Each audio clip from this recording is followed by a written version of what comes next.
Evening, everybody. Welcome to another episode of The Breakdown. It's been 3 weeks since we disappeared because of all the leadership things. But on the Sunday, on the third week, we rose again. That's a little bit of an Easter joke to start the night off. We got a lot to talk about. Today is March 31st, 2024. I'm your host, Nate Pike. We're doing our roundup of the week, and there's so much. Oh, this one is going to be a spicy one, folks. I think we're probably going to be getting some emails on this one because we're going to lean right into it towards the end. But before we do, as always, we're going to go through the smaller stories first, the lighter stories, if you will. And then we'll get into the really big, heavy deep dives and such. But want to be really, really clear. Once we're done our program proper, we're absolutely going to open it up to the spaces on the Twitter machine. So if you have a mobile device, if we say something throughout the course of this show, you don't like it, you disagree with it, or if maybe we missed something during the course of the show that you feel was very important, then you can absolutely weigh in with your thoughts once we get through the program proper on a mobile device. Apparently, Spaces still doesn't work on tablets or computers because technology is hard for Elon Musk, I guess. But let's get started right out of the gates, because there were some things we gotta talk about, and the very, very first one has to do with some controversy, if you will.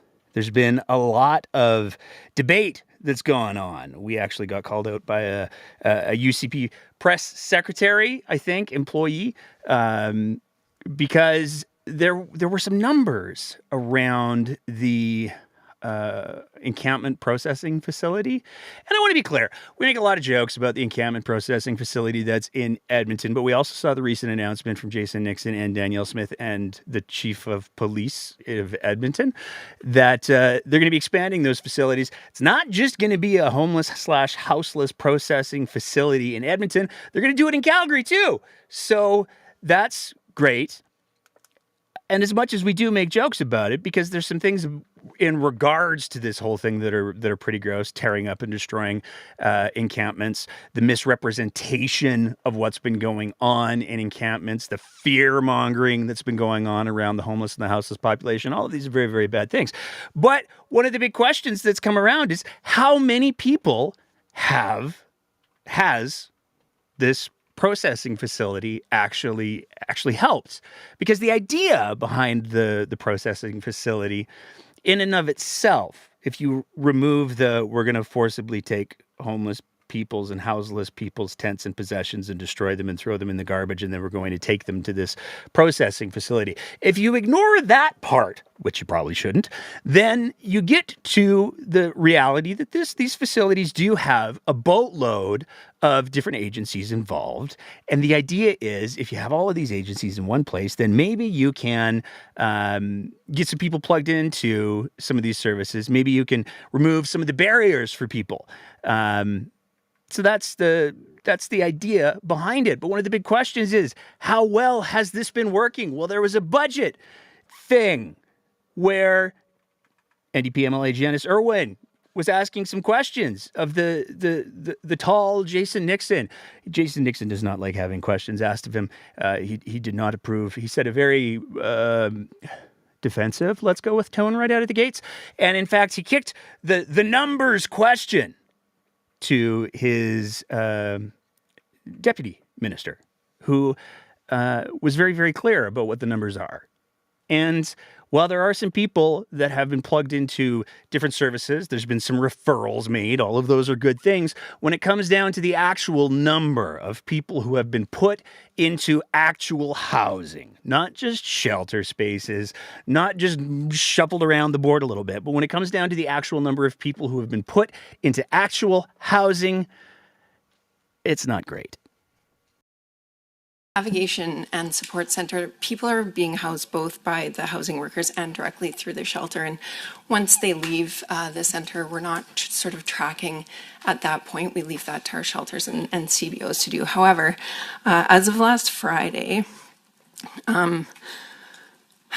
There's a few categories. So I'm just going to go through them all. 5 people have been housed, 1 through coordinated access, 4 by the Hope teams directly at the center. There's 220 referrals to coordinated access. 42 people have been accepted, and all are connected to a housing team. There were 127 access and eligible for intensive case management team for housing. 6 were eligible for supportive housing and 30 were assessed as eligible for rapid rehousing. And then everybody else who's gone through the center has gone into a shelter or longer term transitional shelter. Thank you for that. I really appreciate that data. And it's absolutely, I'll make it very clear, it's no criticism of anybody working on the front lines. They are doing all they can with limited resources, but the number just shared is 5, right? 5 out of the 5 that were housed. That's the number that was shared at the beginning, and then other people are provided services. I'm trying to get some clear data. So I would like some clarity, perhaps if the ADM would like to come up again, because the notes that we took as she was speaking, it said that 5 folks have been housed. There have been 220 referrals, 42 have been accepted into housing first, 127 have been eligible for intensive casework. The reality is 5 people have been housed. And again, this is no criticism. Allow me to continue. No, Madam but Chair, here's the thing, actually. I would love some clarity from the ADM. Okay. That was Jason Nixon in the background. He didn't like when people were actually breaking down the numbers like his ADM did, because that's where you get down to the number of only 5 people have been placed in permanent housing. But there it is. That's the tape. That's the number from Jason Nixon's own ADM. 5 people in housing, a bunch of other people getting referrals, and that's great, to be clear. But it's only 5 people have been put into housing. Moving on from there, and this is a bit of the pre-show that we're gonna do tonight, because the theme of Take Back Alberta is gonna kind of run a little bit of a current through the show tonight, because we're starting with Take Back Alberta, and as many people would probably argue, we're kind of ending with Take Back Alberta for a little bit of our deep dive. But Take Back Alberta, they've got some problems, particularly Executive Director, Supreme Chancellor. I'm not sure what the term is that he's using now, but David Parker has got himself into hot water with Elections Alberta. He is unwilling to provide. He says he's refusing. He will not do it because laws are meant to be not followed or something. But he's refusing to provide Elections Alberta with his donor list because he says that the contributors, the big donors, the powerful donors, they weren't donating for political advertising. They were donating because they believe in the greater cause of Take Back Alberta, and just because maybe a bunch of different things that David Parker has done with Take Back Alberta constitute advertising. We'll talk about that in a sec. That doesn't mean that the donors should be held responsible for how David Parker chose to spend the money that they donated. It gets very confusing very quickly. From this article here, David Parker says they want everything. They want every financial transaction. They want receipts for every meeting that we've had, he said in an interview Thursday, adding that the records being requested date back to February 2022 are in regard to more than 100 events held by Take Back Alberta last year. But of course, there's more. And from Press Progress, who also did a story on this, Press Progress spells out the rules very, very clearly in their story. All donations over $250 to a third-party political organization, or a TPA, must be reported to Elections Alberta with the donor names, which are posted publicly online, which is good because accountability is important.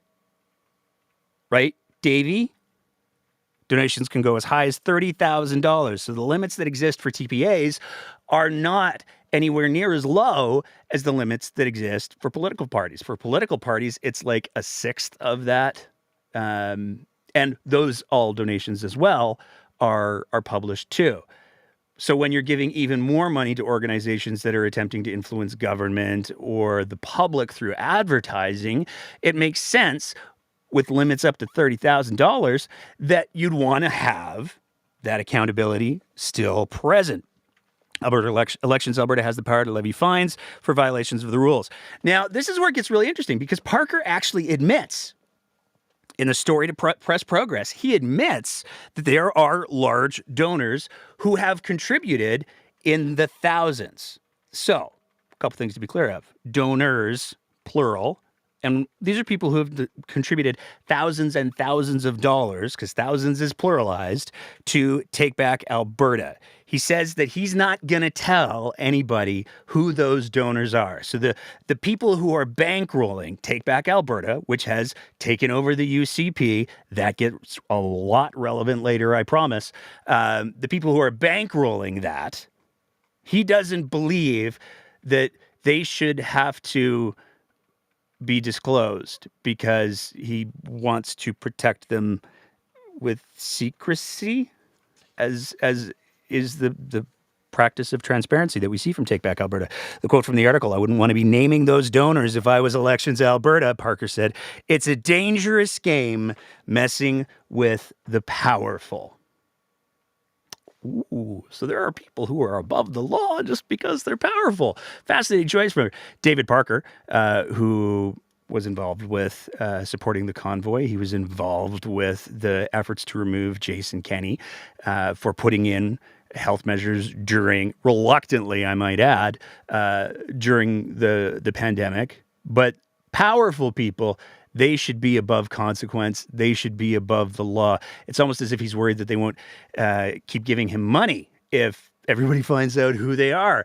But let's talk a little bit about the history of Take Back Alberta when it comes to advertising. David Parker says, no, we've never done political advertising. And yet, if you go to their, oh dear, look at their Facebook page. Oh gosh, there's a bunch of stuff going on here, because here we have Take Back Alberta not only advertising in 2022. Again, this would be during the period that Elections Alberta is reportedly asking for documentation. Here we have a Facebook ad where Take Back Alberta is dunking on Travis Taves during the leadership race. It's become clear that Travis Taves is the man carrying the Jason Kenney banner. We believe it is imperative that all people responsible for Jason Kenney's disastrous COVID policies are held, and just really savor this next word, accountable for their actions. Vote who you want, but know this: Travis Taves made the decisions that made you a second-class citizen. Taves equals more Jason Kenney. Well, that seems like a political advertisement. We also have from just February of this year, I support the withdrawal from the Canadian pension plan in favor of Alberta establishing its own pension plan via referendum to be held no later than September 24. Sign the petition. So not only is it data mining, but it's a Facebook ad that's data mining to the tune of, according to Facebook, they spent at least $1,000 to $1,500 on that ad promoting the Alberta pension plan. But just in case you were really unsure as to whether or not they've been promoting specific political parties or engagement with specific political parties, we can go to the ad in the middle here. Help us reach our new goal to Take Back Alberta, 15,000 new UCP memberships. This is your last chance to shape the race to choose the UCP leader and elect a freedom-friendly premier to replace Jason Kenney's authoritarian regime. And then they have the links to buy membership. That ad from August of 2022. So there's no question. There can't really be any doubt that Take Back Alberta has absolutely been engaging in political advertising. And they're using money to pay for that advertising, money that they receive from donors. Now, these are just a couple of the ads that they put up on Facebook. There's more if you go to the library. But there's also other ways that you can do advertising. And Elections Alberta is making the argument that one of the ways that Take Back Alberta has been doing this advertising is by holding the meetings and advocating for certain issues and advocating against the NDP during election period, which is, of course, taking a position. So it doesn't really seem to be. I mean, I'm no lawyer. I'm no Elections Alberta person.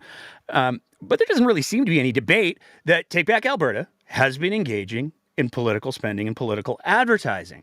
But what's their reporting been like? If only there was some sort of website you could go to where you could see the transparency that Take Back Alberta has offered throughout their inception as a third-party advertiser. Oh, wait, there is. We can go to the Elections Alberta website where we can see the contribution reports that have been put forth since Take Back Alberta was registered as a third-party advertiser. They were first registered in 2022 with David Parker as the primary contact and David Parker as the chief financial officer, which is kind of weird. That's probably a website glitch because when you actually take a look at the filings for 2022, we can see very, very clearly who filled out the paperwork. And that's none other than everybody's favorite Coots Blockade former city councilor, Marco Van Hugenbos. And we can see if we take a look at the statement for the third-party advertiser, it was not a good year in 2022. Their revenue is $22,309. Their expenses, which are a fascinatingly round number, $40,500. So Take Back Alberta ran a deficit. They were in debt at the end of 2022 to the tune of $18,191. Now let's take a look at what their donations were like for 2022. And it turns out, it appears that in fact there were there was only one donor in 2022 who donated in the thousands, and that's David Parker. He donated to Take Back Alberta $12,500. And then he also donated $249 for a grand total of $12,749. Darcy Wildeman from Wainwright donated $500. So that's where the recordable donations came from. Now, apparently there were $9,060 that were donated in total from contributions under the $250 limit. Those don't have to be reported by name. But let's take a look at the 2023 filing. Because again, if we go back to the Elections Alberta, we can see that in 2023, they didn't file their quarter 4 on time. They didn't file their quarter 1 on time, but we do have their quarterly contributions report. What does that say? In the name of transparency, in the name of ethics, in the name of accountability, why they received allegedly $0 for the entire year. So the entire year of 2023, where David Parker was traveling the province, the entire year where David Parker was putting on events, they received no money. And I want to be really, really clear. I'm not just talking about the contributions, $250 and over. I'm talking about all of the monies. David Parker submitted a report to Elections Alberta claiming that in 2023, Take Back Alberta did not take in a single penny. Gosh, I wonder why he's under investigation for something like that. It's super, super duper weird how David Parker would continue to travel the province and hold major events like having, I don't know, a certain psychologist come to Alberta, or having a certain, I think he's a mathematician, come to Alberta to talk about the evils of communism or something. No revenue, no money was taken in. There were no apparent expenses for 2023. Now, where it gets really, really interesting is the end of year filing for Take Back Alberta is due. Once again, we're recording this on March 31st. April 2nd, 2024. Mr. Parker has 2 days to provide paperwork demonstrating how Take Back Alberta did all the things they did in 2023 with apparently no expenses and also no donations. Totes seems legit. Not really. Doesn't actually seem all that legit. Moving on from there, we're going to do a little bit of an update on the Grassy Mountain situation.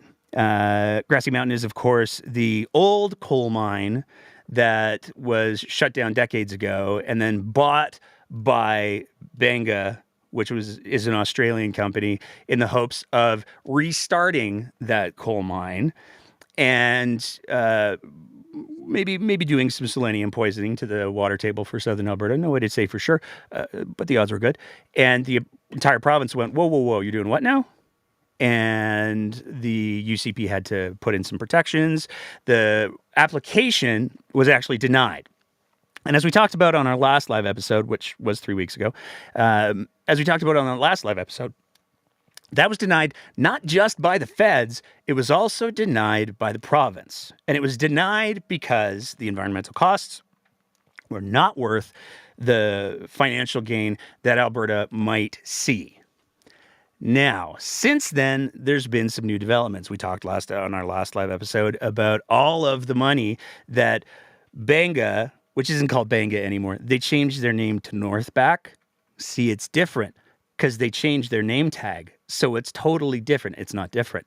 But they've been pumping all kinds of money into the area directly around the mine site because they're trying to sway public opinion. But they're not just trying to sway public opinion with the folks in the area. They're also very, very clearly lobbying the provincial government quite aggressively. The Tyee ran this story where they talked about the sound bites that Danielle Smith has been using.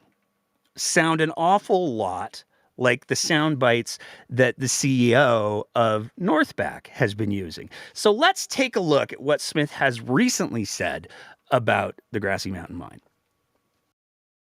Energy Minister, I believe, wrote a letter to the CEO of the Alberta Energy Regulator, including a clarification that those 4 projects could still be pursued. So what's going on? Why is this thing just keep coming back? Are we going to have a hard black and white decision, yes or no, on development? Well, there were 4 advanced projects that had been under consideration. And then the change was made to the coal policy, which I think caused a lot of backlash and anger, because the 1976 coal policy had a whole vast areas that were off limits for development.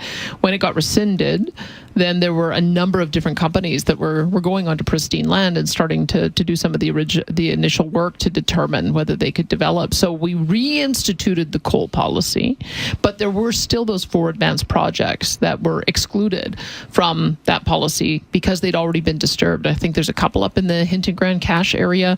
There's Tent Mountain and there's Grassy Mountain. And so hesitant to use the word, but grandfathered would be sort of an application here. It would, because if you go down and look at those sites, they'd already been disturbed, they'd already been developed, there's already existing infrastructure there, and quite frankly, when they were decommissioned, they were not reclaimed particularly well. And so I think there's been some appetite in the community to get them reclaimed properly and to reconsider whether or not they should also be mined at the same time. So that's why those 4 projects had been given a carve-out when the new coal policy came back in, to see whether there was some local support to be able to reopen them, finish the mining, and then reclaim them properly. So we're just letting the process proceed, and wanted to make sure that the AER knew that they could continue looking at those as 4 advanced projects, that there wasn't an intention for that to be part of the reinstatement of the 1976 coal policy. So I'll just let that play out, and they'll have to see if they can get public support, if they can address the environmental issues. Anytime we have a major project, they have to have all of those considerations. So first of all, let's be clear. Nope. Most of that is absolutely not true. The project was denied by the province, by the federal government. Period. End of sentence. At that point, it was dead and gone. The proposals that Northback has aren't to restart the mine. They haven't submitted any proposals to the AER that say, hey, we'd really like to do this mining thing. What they've submitted is proposals for drilling to say, hey, we'd really like to do some drilling just to see if maybe there's some coal there. We don't know what we're going to do after that, which is obviously patently false. We don't have to look very much farther than some of Northback's own PR materials to see just how disingenuous that claim is. Because some of the materials that Northback has provided, they talk about legacy mining lands and land reclamation. They make the argument the Grassy Mountain project is not in pristine wilderness. Rather, it is located on an unreclaimed open pit mine and underground mining area that has been laying derelict and disturbed since it was abandoned decades ago by previous owners. It will only be restored if the project proceeds. Gosh, that sounds a lot like what Smith said. But again, there's no proposals before the AER right now for mining. There's proposals for drilling. That's an important distinction. Now, there is a little bit of a strange gray area that exists with this whole situation, because one of the things that's happened with the Grassy Mountain project is, in addition to all of the PR stuffs that have done, two of the First Nations that are present in the area that would be affected have said to the federal government, and they've gotten a judicial review, they've said we weren't consulted properly, and they're making the argument, and this is important to be clear on, they're making the argument that they would like the mine to go ahead because their areas are so economically devastated that this would be a way for them to get some money for their people, which is on its face absolutely tragic. When First Nations are saying we're so screwed for cash and to be able to provide the resources that we want to be able to provide for the people who live on our nation, that we're going to endorse a project that both the province and the federal government has said, and I want to quote here, likely to cause significant adverse environmental effects.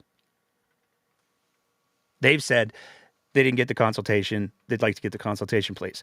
Once the consultation's done, then it becomes up to the federal government to make the decision as to whether or not they're going to reverse their decision about the mine, which they probably won't, let's be honest.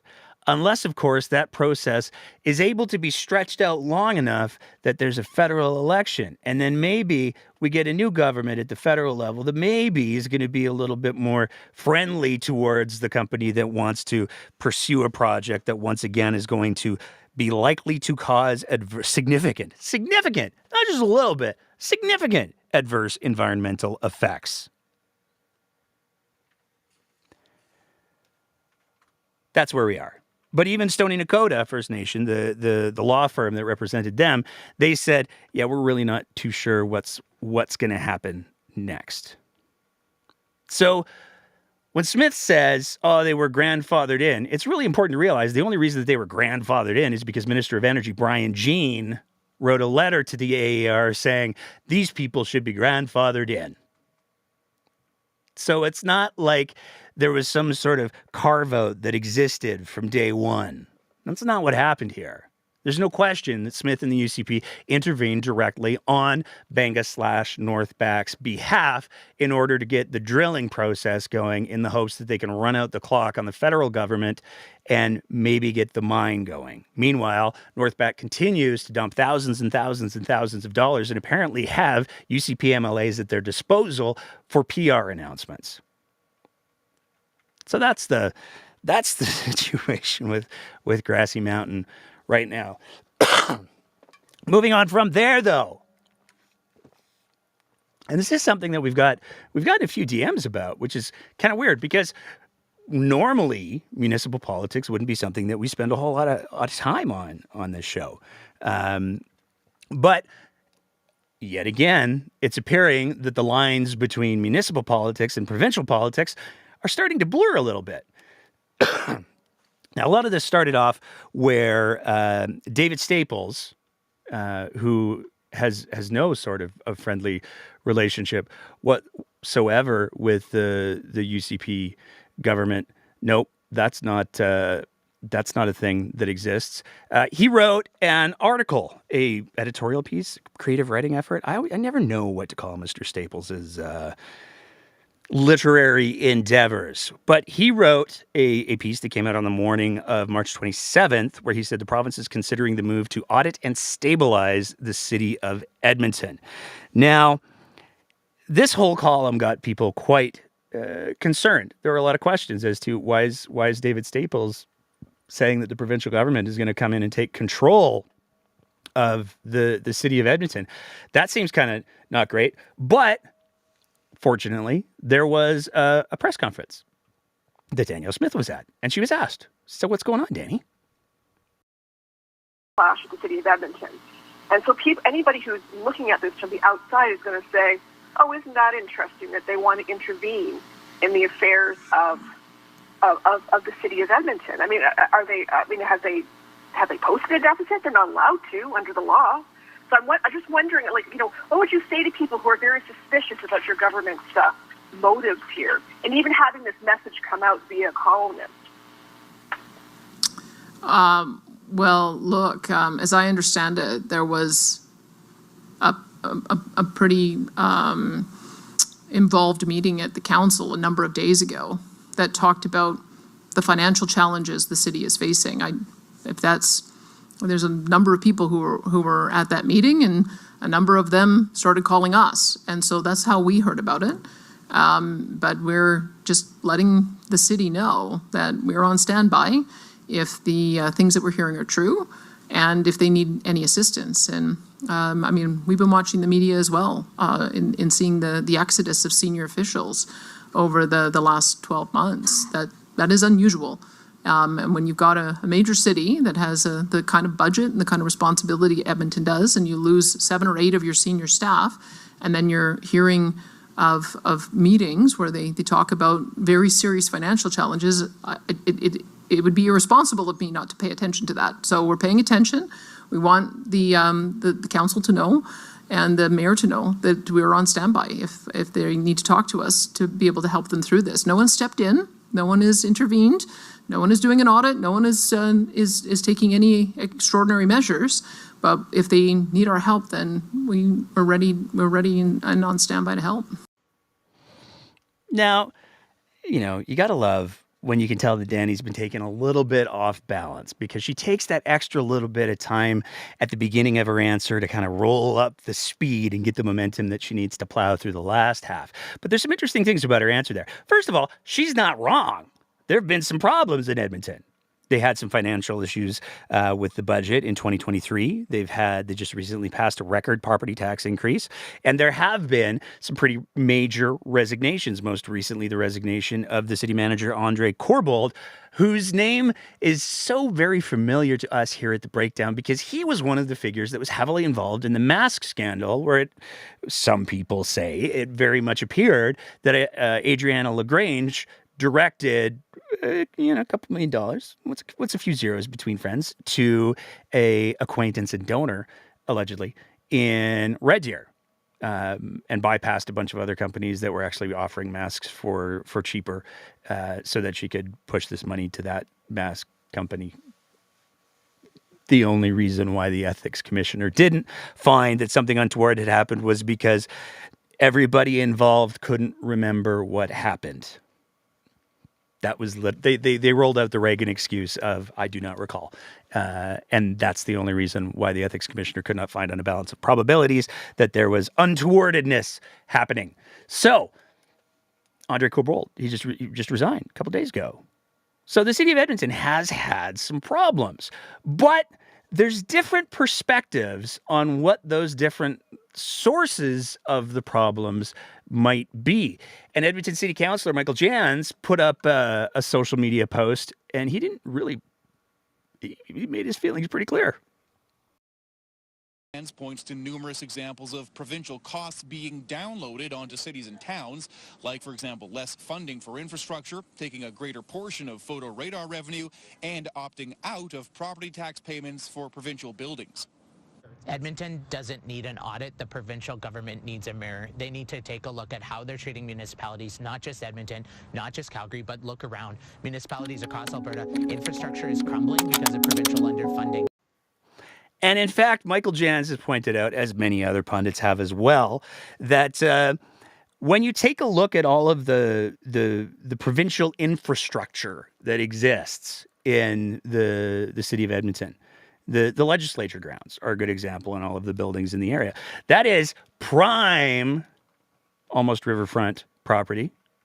It is very, very close to the downtown core. It's got some great roadage that goes back and forth. And the province of Alberta has said, well, we could pay property taxes like everybody else in Edmonton who gets to use these spaces, or we could also just not. And the number that's been bandied around is that the province has said just nope to upwards of $60 million in property taxes to the city of Edmonton.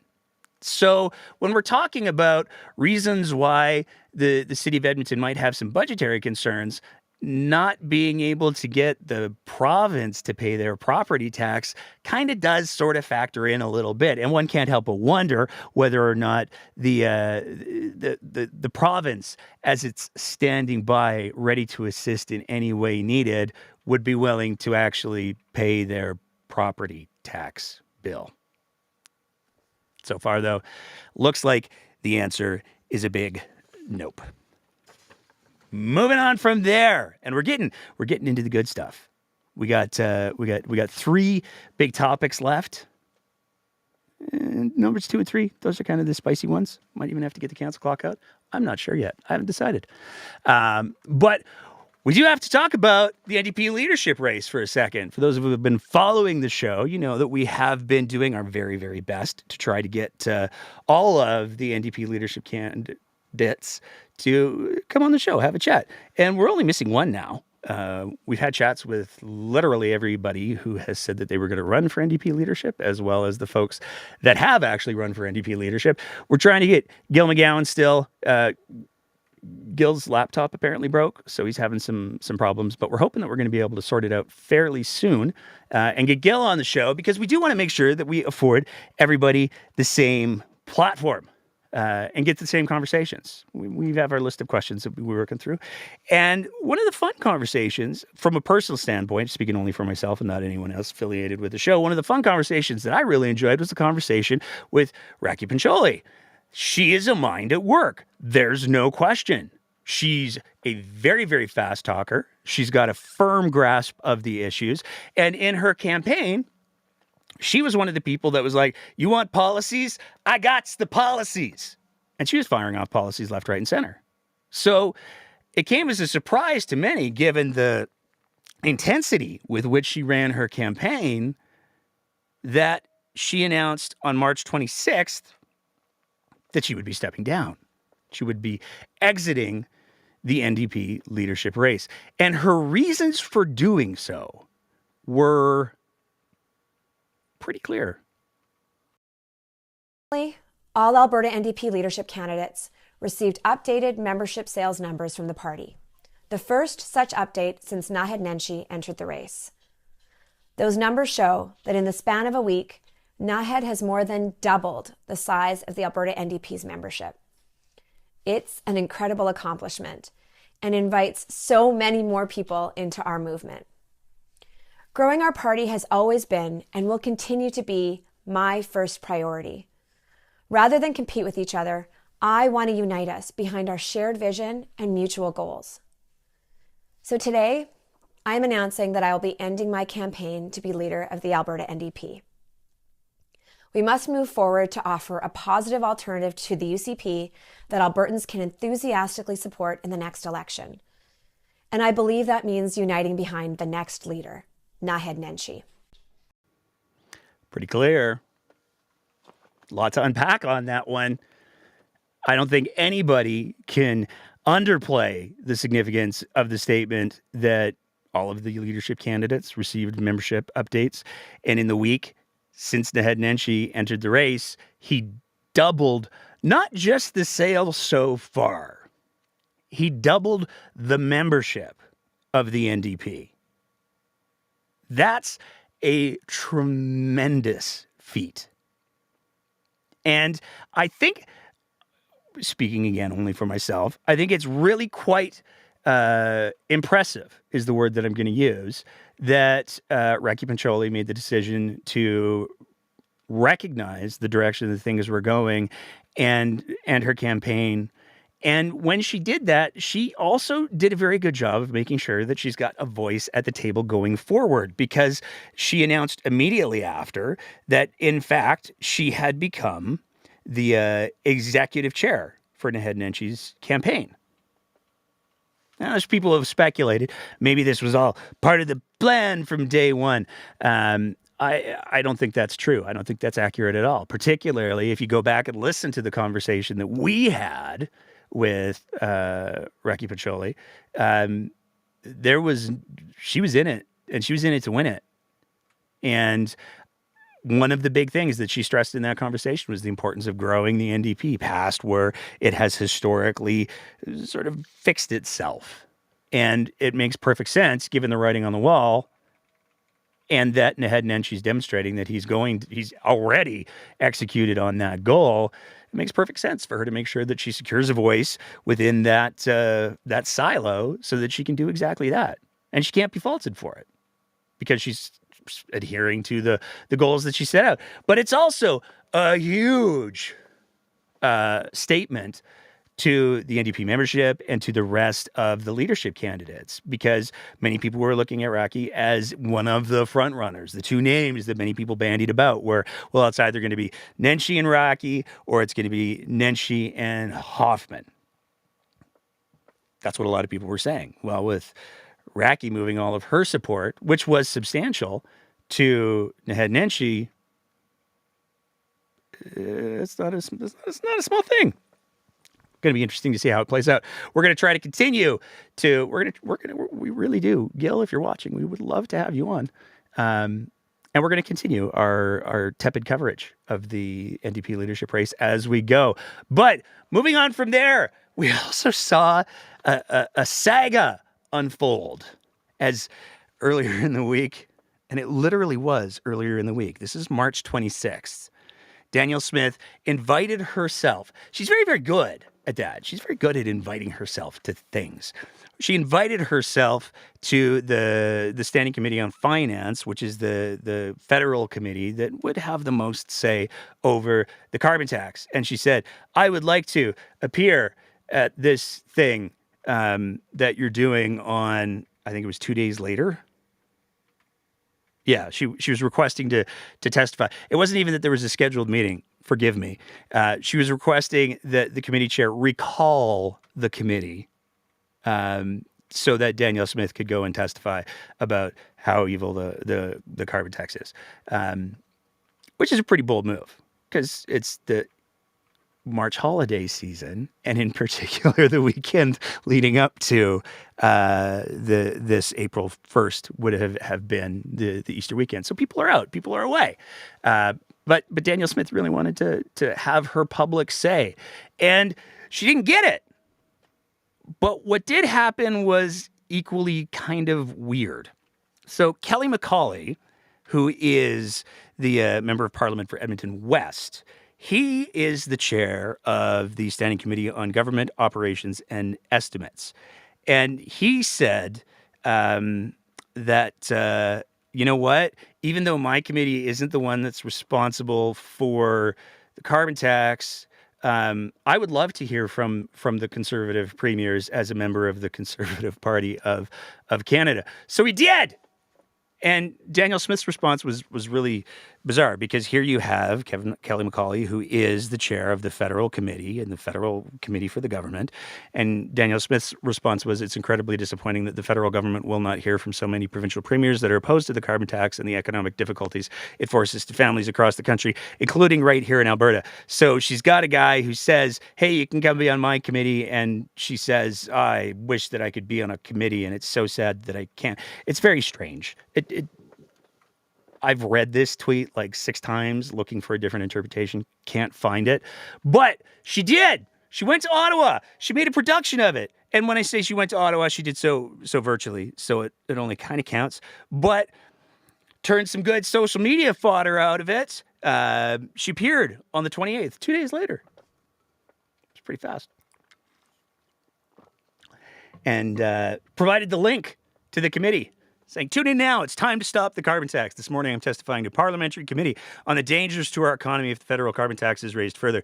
You can watch the live stream here, and then she's got her little Premier Shield thing that they did up, I guess, on Canva a while ago. And I suspect that while she was really excited to have all of the folks a-listening, there may have been a little bit of buyer's remorse later on in the committee hearings in regards to sharing that link publicly. Now, it's to be clear, the committee chair, he's a Conservative. And so the first couple of questions were fun. They were carbon taxy. One might say they were a little political. We'll play a couple. You can tell us what you think. Who, as far as I know, is the only minister that has been in handcuffs and in an orange jumpsuit. Can you please speak a little bit about how dangerous his ideology is when it comes to our clean, responsible, low-carbon energy sector for Alberta and Canada's prosperity?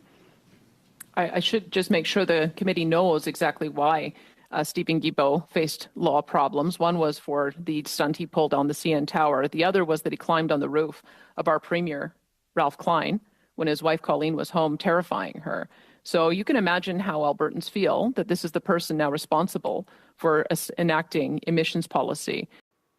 You know, the nice thing about Danielle Smith, she's made it very clear, especially when the question of Mr. Parker and his rhetoric came up. She does not engage in personal attacks. She engages in attacks on ideas. If she's going to debate someone, she's going to debate them on policy. She's not going to bring up things from decades past in order to try to demonize someone. That's not how Danny rolls. That wasn't the only question that the MP for Calgary, one of the MPs for Calgary, wanted to ask. Just another blatant attack on Alberta? Look, I know that the question has been raised about the Supreme Court decision on the carbon tax, and I believe that the Supreme Court decided in favor of the government on that because they were making the argument that it was such an important national issue, it needed to be dealt with in a national way, and the rules needed to apply equally across the country. Now, this is where we're going to do a little bit of, we're going to use some literary techniques. We're going to go foreshadowing. The premise of the question becomes important because there we had the MP asking, do you believe that this is just another blatant attack on Alberta? And it's important that you take a little bit of time to digest that question because what the question is actually saying is there have been many blatant attacks on Alberta by Justin Trudeau and Stephen Guilbeault, because in order to have another blatant attack, you'd have to have at least one or two before then. So the question is what some people might call a loaded question. And it has a premise included in it that if it was somebody who was not in perfect alignment with those views, somebody might say something to the effect of, well, I'm not sure that the federal government has launched deliberate blatant attacks on the province of Alberta. We've certainly had our history of conflict, and there's certainly challenges with different views and different positions at times, but I don't know that I would say that it's a deliberate blatant attack. I have a lot of problems with it personally, but that's not what Danielle Smith said, because the question served her purposes. But as the hearing went on, the questions started to not serve her purposes nearly as much. About affordability issues in Alberta and across the country. On the other hand, you are raising your gas tax by 4.5 cents. Does it come with a rebate for Albertans, very similar to how the price on pollution through the Canada Carbon Rebate will be giving $2,160 to rural Albertan families? We eliminate it completely when the price goes above $90, which we did for 2 years. We will eliminate it again when it starts, when the price trends above 80. I'd in fact love to see the federal government do the same thing, that when gas prices are high, they take their tax off completely like we do, and when they're low, they bring it back on. Sorry, Premier, I have a very limited time. So the answer is that there will be no rebate for Alberta families for the increase they will see on April 1st by 4.5 cents. The Albertans will get it removed completely if gas prices remain high, and I'd love to see the federal government do the same. So there is no rebate at the moment. Thank you. As I said, the federal government could always follow our approach and remove it completely. Now, there's some differences that exist there, because when you take a look at who gets the lion's share of money from oil and gas royalties, is it the federal government or is it the provinces? Oh, that's right. It's the provinces. So for Danielle Smith to say, hey, when we make a lot of money off of oil and gas royalties, when the price goes above $90 a barrel, then we'll get rid of the tax because we're making enough money that we can afford to. The federal government doesn't have the same mechanism, but I'd love it if they got rid of all of their taxes. There's a little bit of a flaw in the logic there, you see, because it's not even comparing apples to oranges. It's comparing apples to goldfish. They're two totally different programs that work in two totally different ways. But that was just the start of the challenges, because as it turns out, as much as Danielle Smith was super, super stoked to talk to this committee, apparently no one, recognizing it's a federal committee, so it's broadcast in both English and in French, apparently no one thought to explain to the premier or manage for the premier how Zoom works. Chairperson and Premier, good afternoon or good morning. Thank you for your presentation. When it comes to overall federal spending, well, oftentimes there's encroachment, tramping on provincial areas of jurisdiction. Translation setting on my end. My apologies. Sorry, Mr. Sabar Trombley. We'll pause the time and check for interpretation.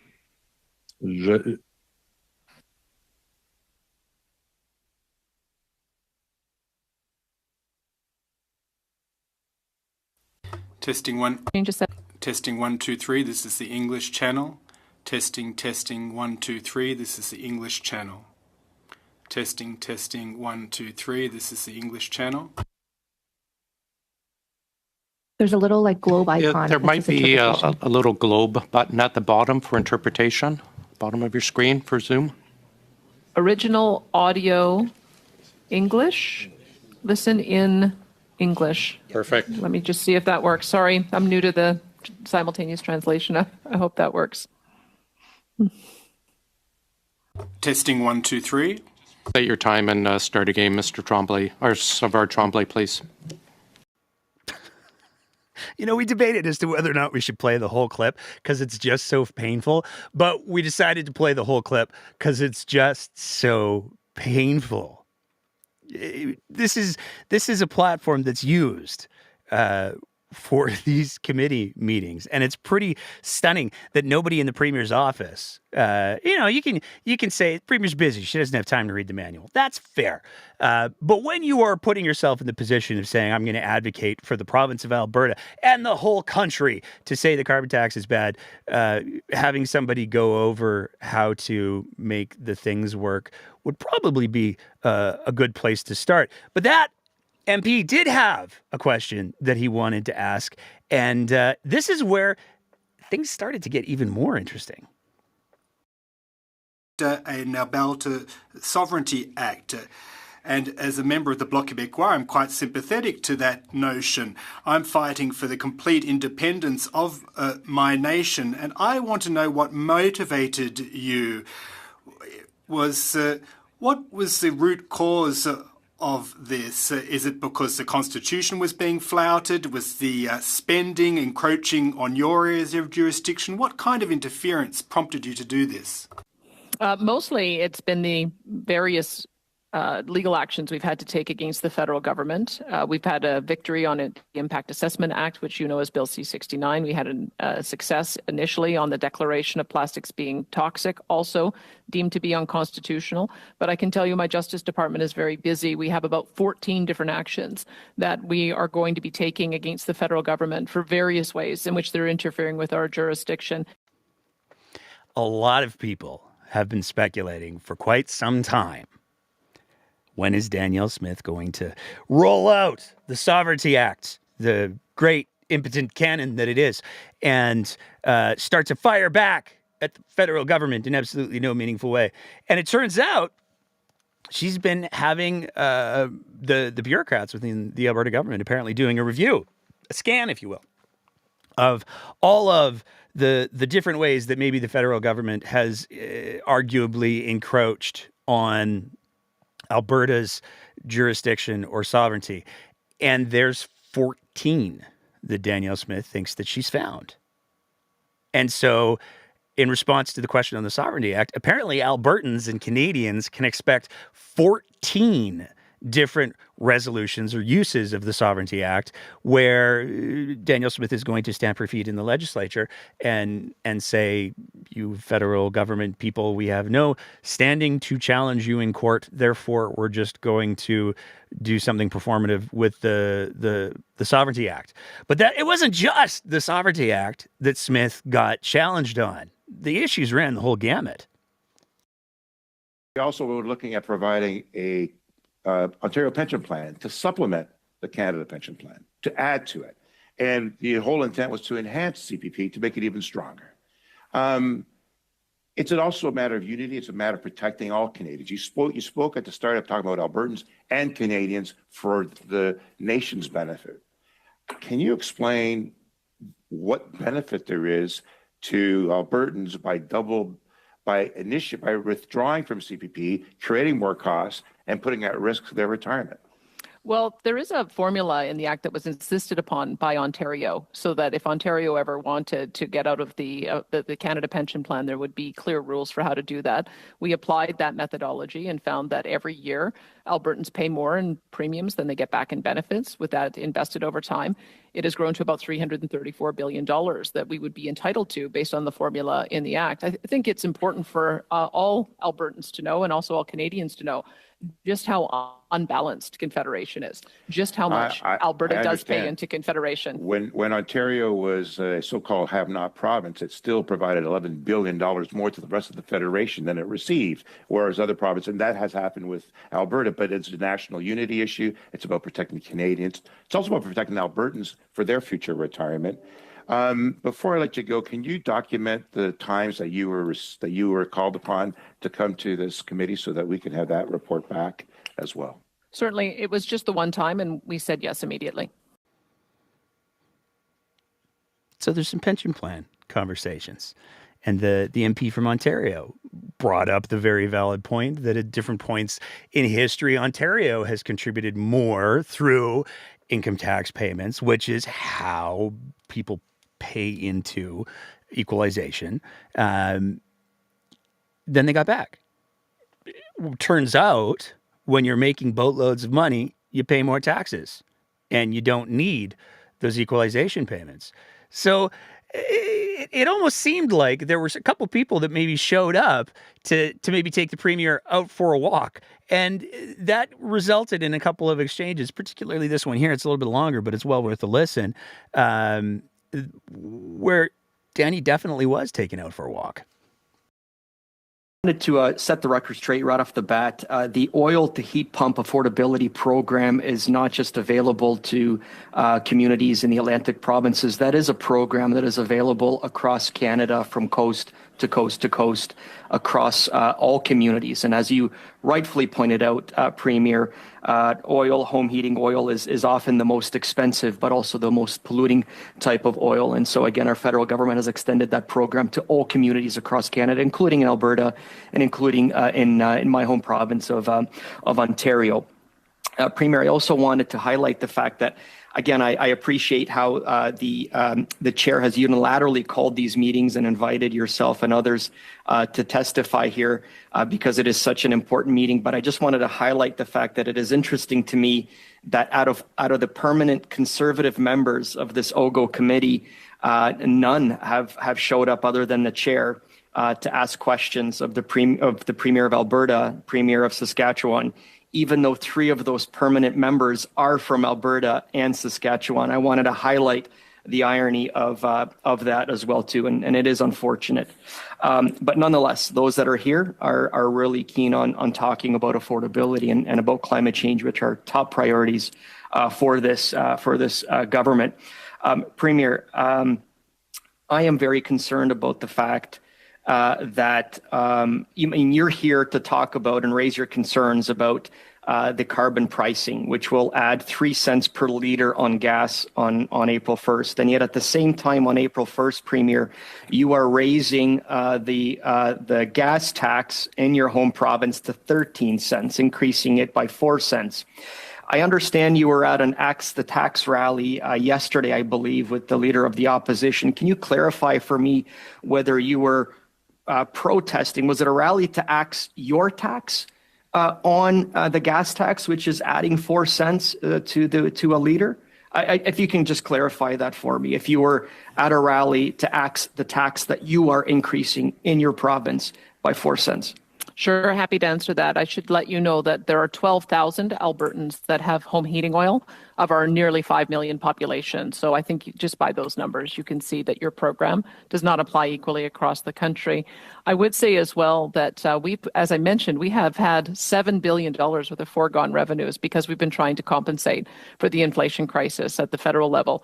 In fact, we Premier, sorry, I don't mean to obtrude. My time is limited here, but are Oh. you speaking out against your government's 4 cent increase on the gas tax on April 1st? I'm just curious. And will the government listen to your concerns? Well, the federal government charges 35 cents in gasoline taxes. We charge 13 cents. Our 13 cents goes to build roads. If your environment minister would let you build roads, maybe some of yours would go to build roads as well. We do. Thousands of them every year. We do. Well, he certainly doesn't seem to want to anymore. Yes. And the 17 cents, as we know, will not go to build roads. Premier, I appreciate you not wanting to answer my question on that very sensitive issue of you raising the gas tax by 4 cents in your province, especially in a period right now of really where there's an affordability crisis. I mean, you have to.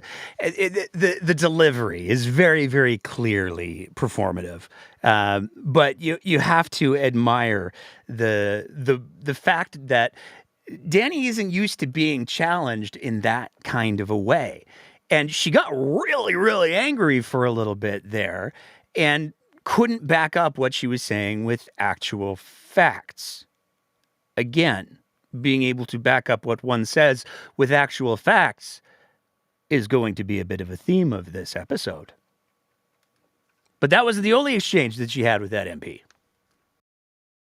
Worried about the fact, Premier, that last year you had 2.2 million hectares of land burned in Alberta, and you had 299 days of smoke days in the city of Edmonton. Both records, absolute records.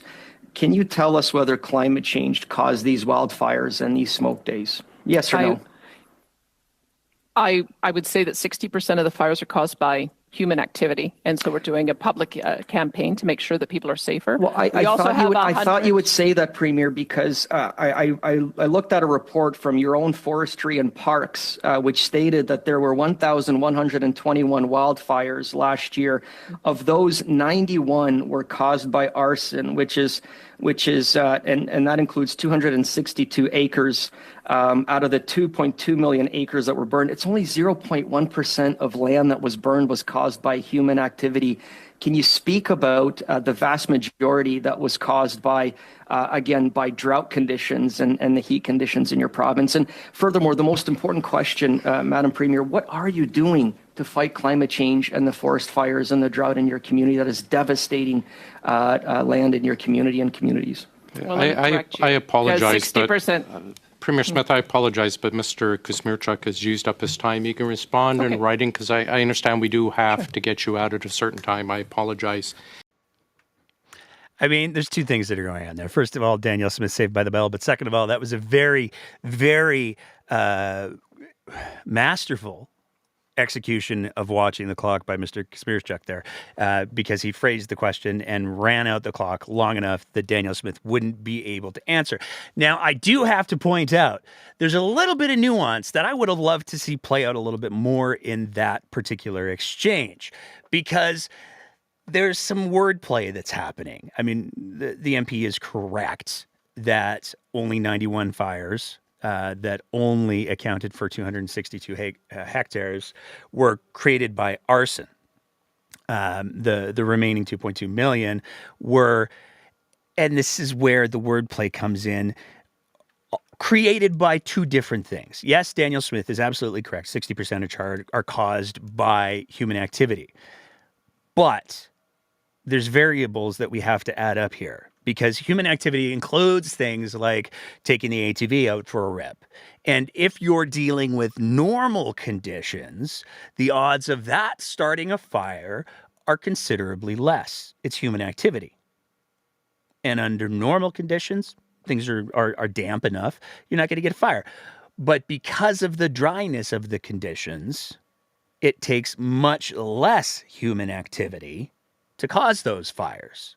So it's a little bit of both. And it would have been very interesting to see that conversation play out in good faith. Although it's pretty clear from these exchanges, there wasn't a whole lot of good faith going on most of the sides. But she got asked some other questions too that we want to make sure that we hit off before we move to our final segment. Earlier this year, you imposed a moratorium on all renewable energy projects in your province. Your decision impacted over $33 billion in energy investment and over 24,000 jobs. 6 months later, you then released a plan that would permanently ban or limit the construction of renewable energy in over 75% of Alberta, citing a concern that renewable energy projects have an impact on, and I quote, viewscapes. My question is, do oil rigs impact viewscapes? Yes or no? The wind turbines are the size of the Calgary Tower or the CN asking about Tower, oil rigs. I'm asking about oil rigs, Premier. Yes or no? Do they impact viewscapes? No, they're not the same size as the Calgary Tower. Do coal mines impact viewscapes? Yes or no? We only have 4 advanced coal projects in Alberta. The coal mining is actually more of a British Columbia issue. Does the Grassy Lake coal mine, a project on the eastern slopes of the Rocky Mountains, impact viewscapes? Yes or no? I've got very limited time, Premier. That was a project from the 1950s, and it's currently not in operation. But does it impact viewscapes? It's currently going through a regulatory process. So do you think that oil and coal mines have a lesser impact on viewscapes than solar panels would? I would say, as I said, it's the wind turbines we're concerned about because of the size of the Calgary Tower. And in some of these projects, there's 100 or 200 of them on a single site. And they also find themselves in migratory pathways, so they have an impact on bird and bat populations. So your restrictions will not impact solar panel projects, renewable projects in the province of Alberta? They will. The issue around solar is making sure that it doesn't take up arable land, prime agriculture land. We're spending a lot of money with the federal government on irrigation, and there's certain uses that are incompatible. You can't put pivots on a landscape that has acres and acres of solar panels. So we're asking for them to be moved to marginal landscapes. So I'm having a hard time if you're not going to allow renewable sources of energy to take place and create thousands of jobs and investment in Alberta. How are you proposing to reduce emissions that you're claiming that Alberta is doing when the evidence is to the contrary? Well, the reason why we have so much solar and wind in our province is because we have a free market. You'll notice that there are many other jurisdictions that don't, so they don't have wind and solar. But the reason wind and solar makes sense in our province is because there's natural gas backup. You can talk to any solar or wind provider, and they know that we need natural gas. Natural gas has a carbon tax on it. And so if you want to see more wind and solar, you should take the taxes off of the peaker plants that are going to back them up. Again, it almost has a little bit of a knife to a gunfight feel. Because Danielle Smith was challenged. Does oil and gas infrastructure impact viewscapes? And she couldn't answer the question. She refused to answer the question because the answer to the question is unquestionably, yes, they do. There's no getting around that. But where she spoke about the Grassy Mountain mine, about it's an old project. It's going through a process. When you juxtapose that with the decisions that have been made by Brian Jean to push the project forward as an advanced project, when you juxtapose that with Smith's argument on her radio show that the only way to remediate that area is to go ahead and mine the whole thing, it's a little bit incongruent, let's say, with the argument that she's making in front of the committee. But the real point, the real point of the committee, that particular committee meeting, was laid pretty bare on multiple occasions. We're going to play just one of them. Please, for 6 minutes. Thank you, Chair, and Premier, appreciate you being here, and I apologize for those earlier points of order. As you can appreciate, a Conservative chair brought you here without consultation of this committee to talk about maintenance of this, but now we're talking about something else completely different, which is meant for the Finance Committee. And yesterday we put forward a motion, the last motion, which the Conservative chair did not allow us to pass. He adjourned, which made it very clear what the will of the committee was, notwithstanding the misinterpretation of an earlier motion. So I just wanted to preface that by saying to you that we appreciate you being here, but we also recognize the politics involved and the partisanship that's taking place. And can you advise us, when were you contacted to appear before this committee? Sure, I was contacted. We wrote a letter on March the 26th asking to appear before the Finance Committee. No, the OGO committee. When were you approached to approach correct. OGO? After we'd written our letter, we were approached on the same day, March the 26th, to appear before the committee. Thank you for that. And there it is. The bottom line is that committee was reconvened for no reason other than to try to generate some performative sound bites for the two premiers who showed up to that particular sitting of the meeting of that committee. That's all that it was. It was the opportunity for a Conservative MP who was the chair of the committee, who went against the vote of that committee to adjourn, so that he could have Danielle Smith on, so that she could do her little dog and pony show about how bad the carbon tax is. And if that isn't bad enough, if that isn't offensive enough, that taxpayers' dollars and time were kept going in order to keep this committee going, because yes, MPs get paid the same no matter what, but when you consider all of the supports, I mean, apparently Smith's IT team had the day off, but when you consider all of the supports that exist to make a committee meeting like that happen, it's not free. And so this was an entirely performative exercise so that a couple of Conservative premiers could say, look, we're standing up to Ottawa. I'm testifying to a parliamentary committee. Look at what a big deal I am. Never mind the fact it's the wrong parliamentary committee. And the whole of the committee, the majority of the committee, didn't even want you there in the first place because they recognized it's not their sandbox. Danielle Smith went to testify to a committee that has no control or influence over the issue that she went to testify to them about, because it's the only one that would hear her on such short notice, and they only heard her because the MP who is the chair of that committee is from Alberta. Moving on from there. And we're going to get into the main event here. It's going to get a little spicy, not going to lie. We got a couple things that we got to address, because it's been a bit of a topic on the socials for the breakdown. And this is going to be done in kind of two parts, because that's probably the best way to do it.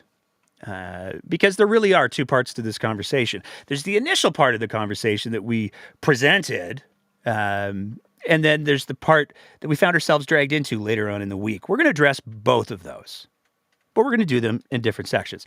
So what we're talking about next is the official UCP event that was held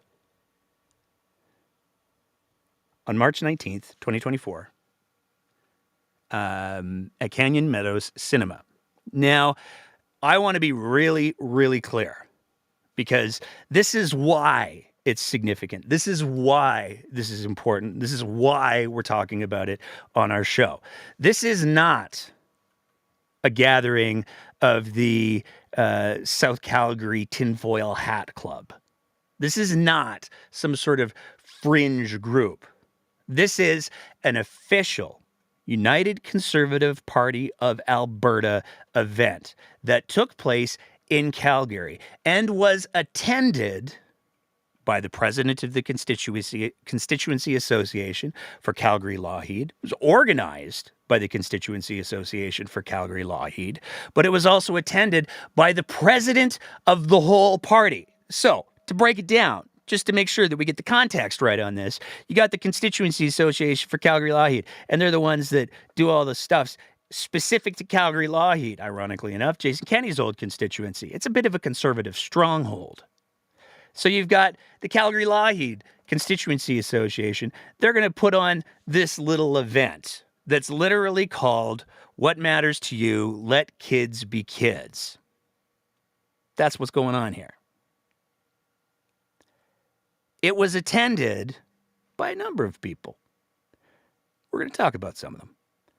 But in particular, of note, the president of the entire party. So this is the president of the UCP for all of Alberta. He chose to attend this event and speak at it.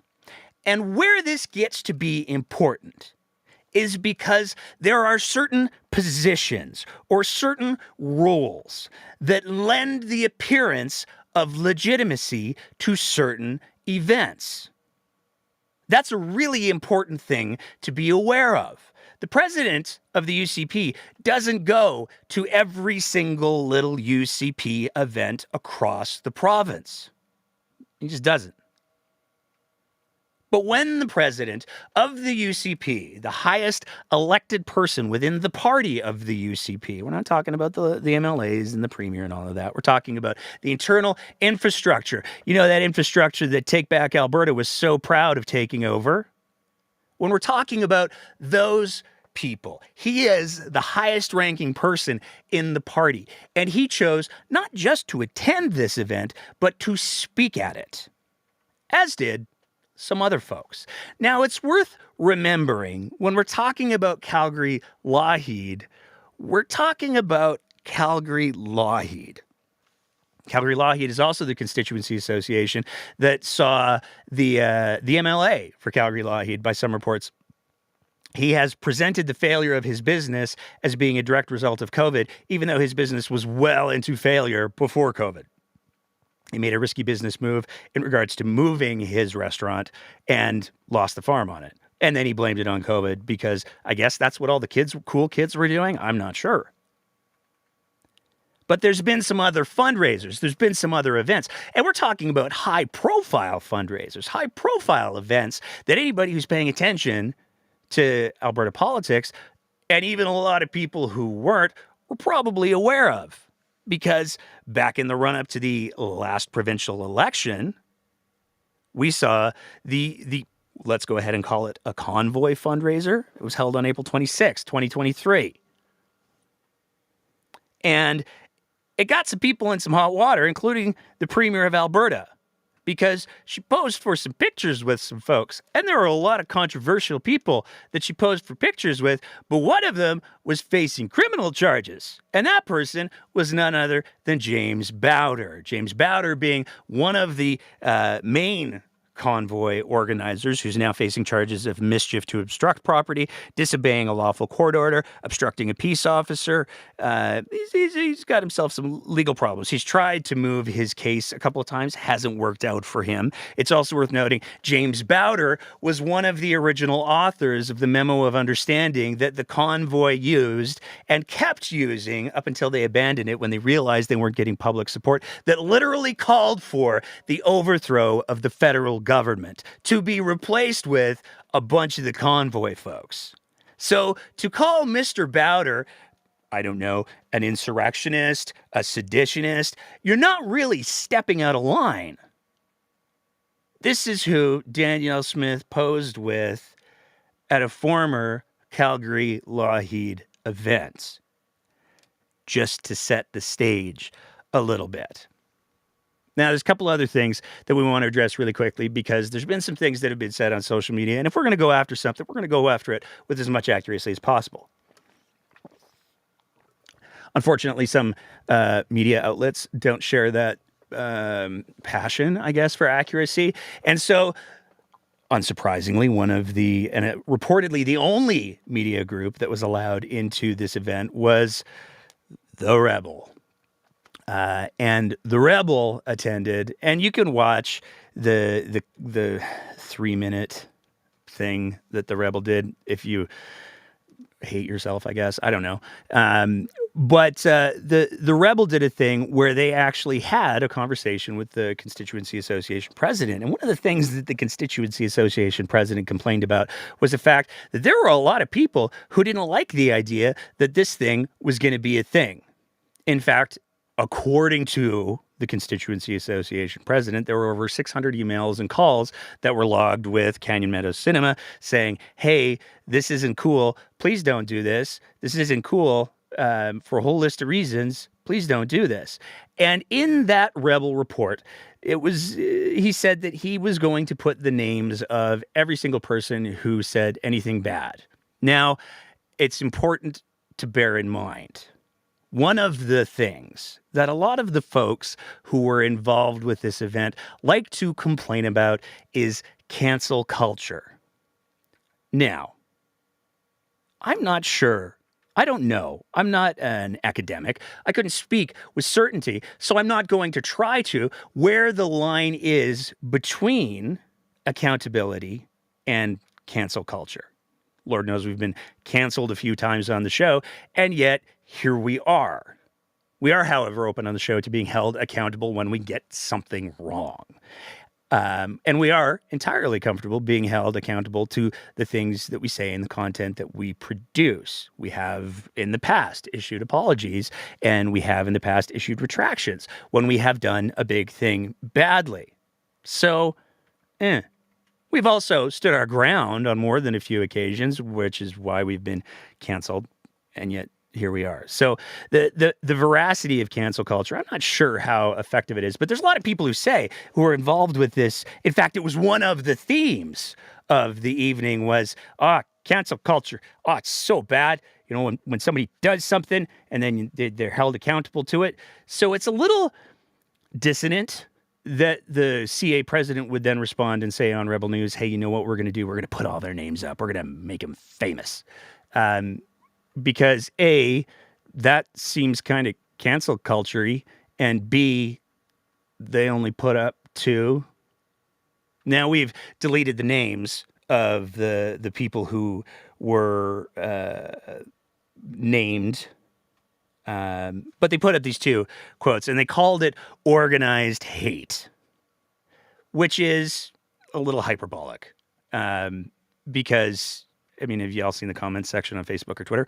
These are no worse than any of those. And there is some definite righteous indignation. One of the comments was, why do you feel the need to make public events to celebrate your hate and ignorance? This is just gross. You suck. Now, I'm with them all the way up until the you suck. That part is, I don't know if it's really necessary. But everything else, I don't have a problem saying I totally agree with. This event... The other comment, this event is an anti-queer transphobic gathering that actually aims to harm and stifle children rather than supporting them or keeping them safe. I'm disappointed to see it at all, particularly being put forward as a fun pro-children night out. Disgusting, small-minded, and hateful. There is no place for this in our city. Now, I don't know how anybody can read that comment and go, oh, that's so hateful, because it doesn't by any means or interpretation come anywhere near the threshold for hate speech. But nonetheless, the president of the Constituency Association for the UCP, with no objection from the audience or anyone else in attendance, decided that he would put these 2 comments up and say that they were examples of organized hate. Do with that what you will. Which brings us to the clips. Now, I should probably throw a little bit of a trigger warning, I guess, in front of this, because we are putting this show out on Trans Day of Visibility. And one would hope that Trans Day of Visibility would largely be a celebratory day for members of the trans community. But one of the things that we've come to believe on the breakdown is part of trying to live up to the notion of allyship is doing the work of calling things out so that the people who are constantly being targeted don't have to do it all the time on their own. I want to be clear. We've run this next segment by members of the trans community just to make sure that what we're about to do here isn't terribly offside. And we've been told we're well within parameters. So if you want to cancel us, that's cool. But we're going to keep doing the show, and we don't have any sponsors. So, I mean, do your best, I guess. Because there were some clips that came out of the evening that were extremely problematic. The first one, and again, I want to be really, really clear. When we're taking a look at the list of speakers for this event, you do not see any elected officials outside of the president for the Constituency Association and the president of the entire party. No MLA spoke. No ministers spoke. The premier did not speak. But despite all of that, they had quite the security supports. Something does happen. I will say for the personal safety of people here today that the Legislative Assembly Security Detail is here this evening. They will remove people from the building who cannot be tolerant to the evening as it is going along. Now you have to wonder about that, because there is supposed to be a big separation between the resources of the taxpayer and the resources of the party. And to be clear, if the UCP wants to put on the tinfoil hat bigoted conspiracy theory night, they're within their rights to do that. Because unless you're actively inciting harm on a specific group, you're not committing hate speech.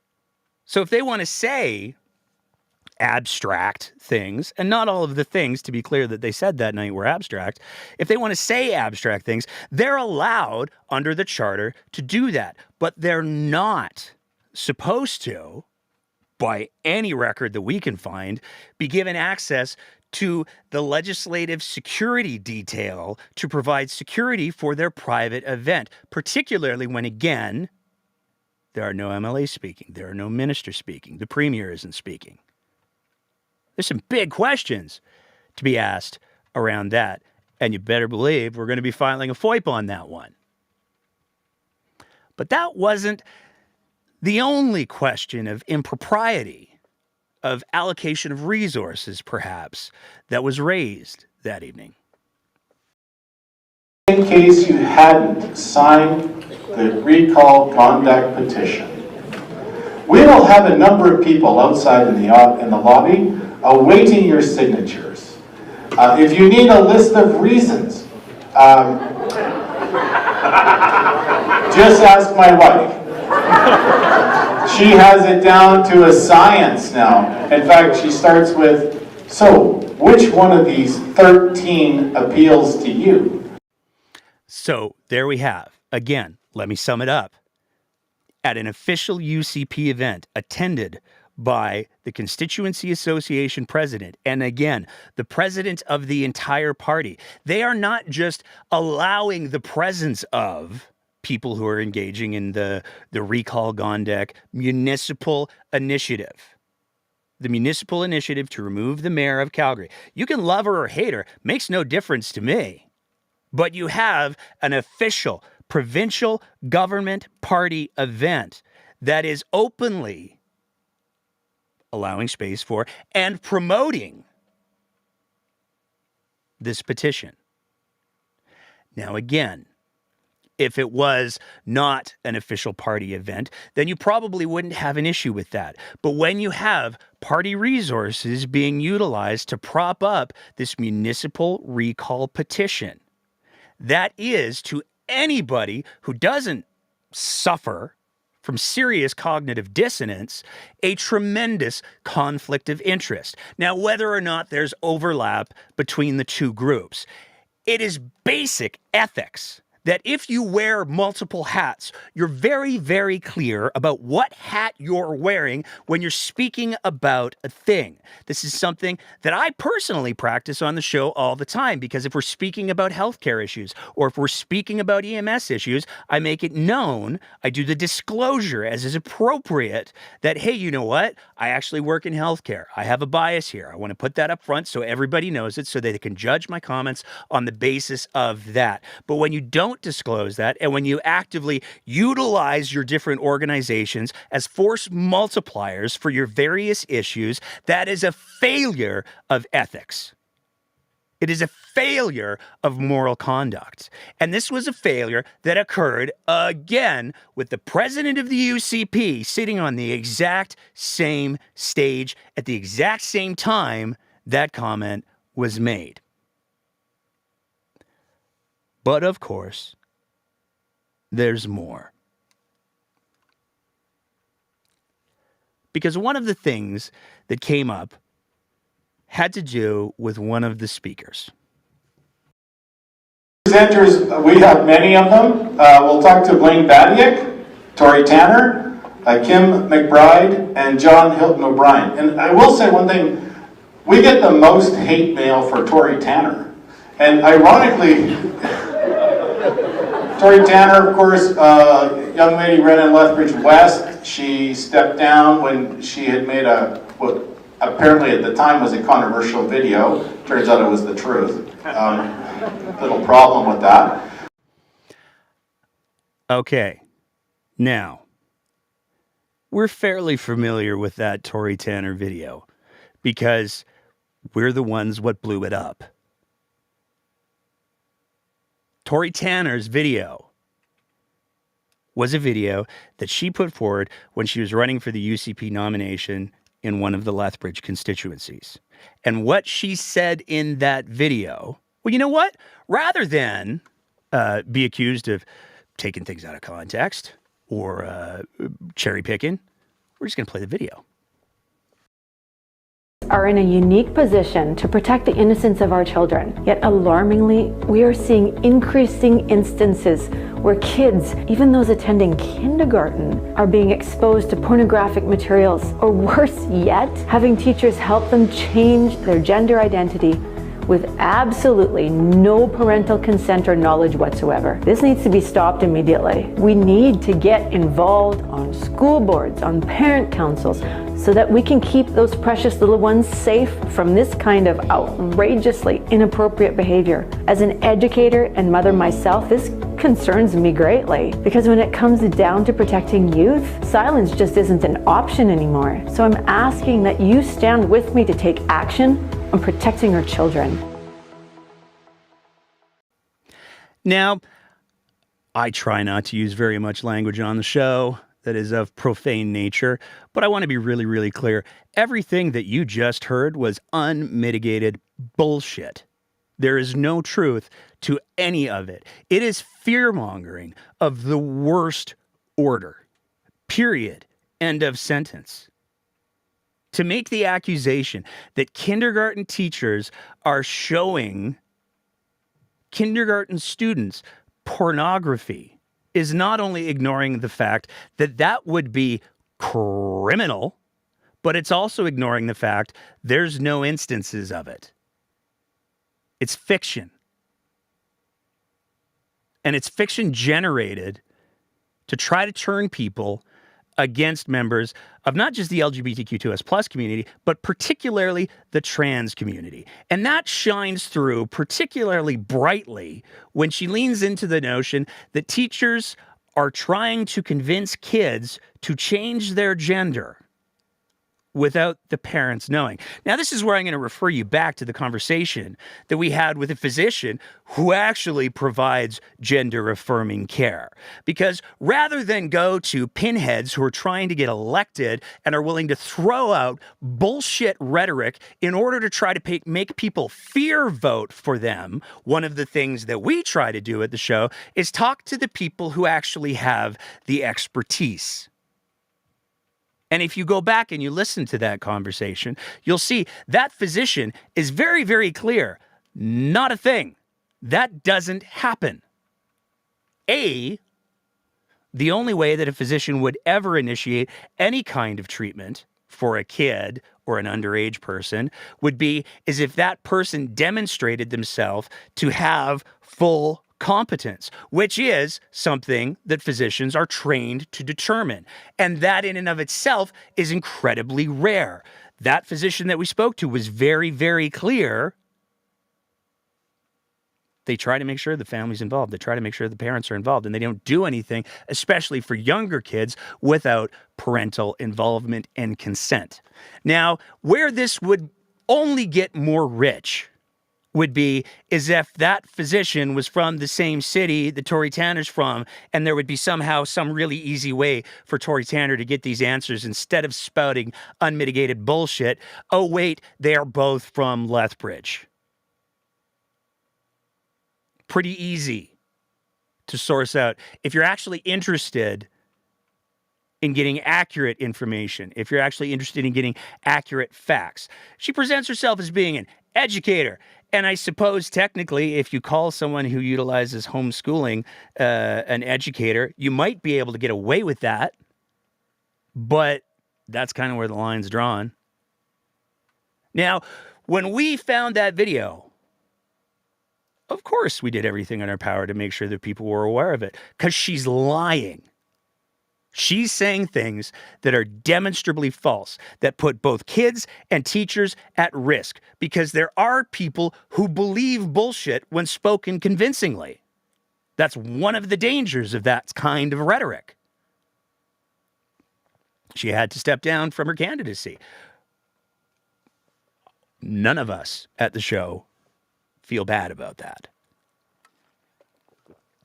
The point of all of this, however, is to illustrate the fact that there is an established public record for these speakers. There is an established public record for this organization. You don't have to look hard for it. All you have to do is Google Calgary Lougheed or Tory Tanner, and you can see very, very quickly who's involved with this. And this is where we're going to get ourselves into it, because there was another speaker that night. In fact, it was the first official speaker of the 75-minute program. There were 5 speakers for that 75-minute program. The speaker only got 7 minutes. It's pretty short. And we didn't actually say anything about the speaker while we were highlighting these clips, but this person decided that they wanted to make an issue of things. And so they've said some things. We're going to offer our rebuttal.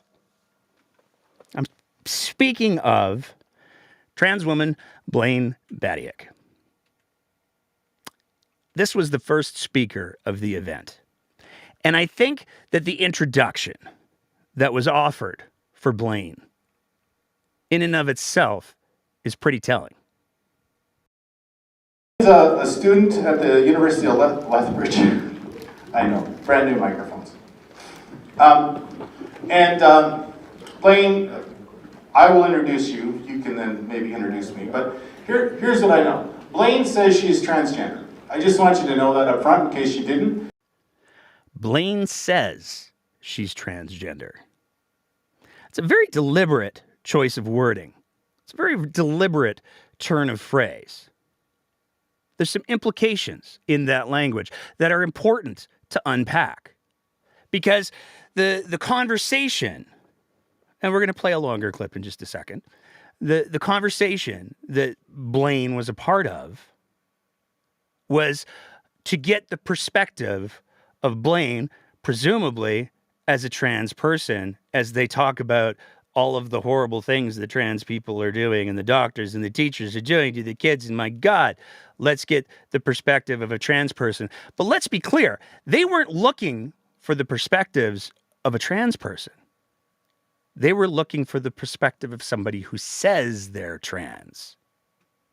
That choice of words in and of itself immediately invalidates the reality that is simply being trans for everybody who is trans. If he was introducing an athlete, which, well, that's a bad example because being an athlete's a choice. But if he was introducing an athlete, he wouldn't say, this is George. He won a gold medal in running. He says he's a runner. If he was introducing a surgeon, he wouldn't say, he says he's a surgeon. That language shows right out of the gates that there is a level of disbelief that exists in regards to, but are they really? Now that should have been, one could argue, the first warning sign if Blaine had looked, and I don't know whether or not Blaine had looked into who was organizing the event, what the history of the event organizers were. I don't know if Blaine had looked into the history of the other speakers and the incredible hateful things that they've said towards teachers and physicians and the trans community. I don't know that. But that comment in and of itself should have been a hint that there was a little bit of subtext going on to the conversation. Now, we're going to play a clip, and then we're going to talk about that clip, and we're going to talk about the language that's used in the clip by both the person asking the questions, who, for the record, is the Constituency Association president for the UCP in Calgary, Lougheed. But we're also going to talk about some of the major problems that exist with how Blaine answers the questions. Says to you, well, there's exceptions, and really kids who are 8 should be able to make their own decisions. Or they're 12, or they're getting to be 14. How do you feel about that? Do you feel that those kids should be able to go to a third party and not involve the parent in the conversation, and then to have that third party validate those kids in a way that pulls them from their parents? Absolutely not. Just absolutely not. We know that the number one indicator of successful children is an involved parent, ideally involved parents, and a supportive family around them. So there's any idea that any child should be able to make these massive decisions alone is ignoring that foundational principle. And I can understand where some people are worried that they may not have a supportive home. But why start on that premise when we have existing legislation to deal with in those rare cases? And I'm saying really rare, because we're seeing an issue where a lot of teenagers are identifying as trans, and they may not actually be, and that worries me specifically. And having that parent will help that. And do you think that that comes from pressure? Do you think that's a peer pressure, or do you think that there is programming that's occurring in schools that give kids a premature idea of questioning their sexuality? I think a little bit of both, maybe. Sorry, a tough question, right? But I think that almost every teacher I know, and I was going to school to become a teacher, they're excellent educators and they follow the best practice they can, and we know. But there is a social pressure, definitely on the TikToks.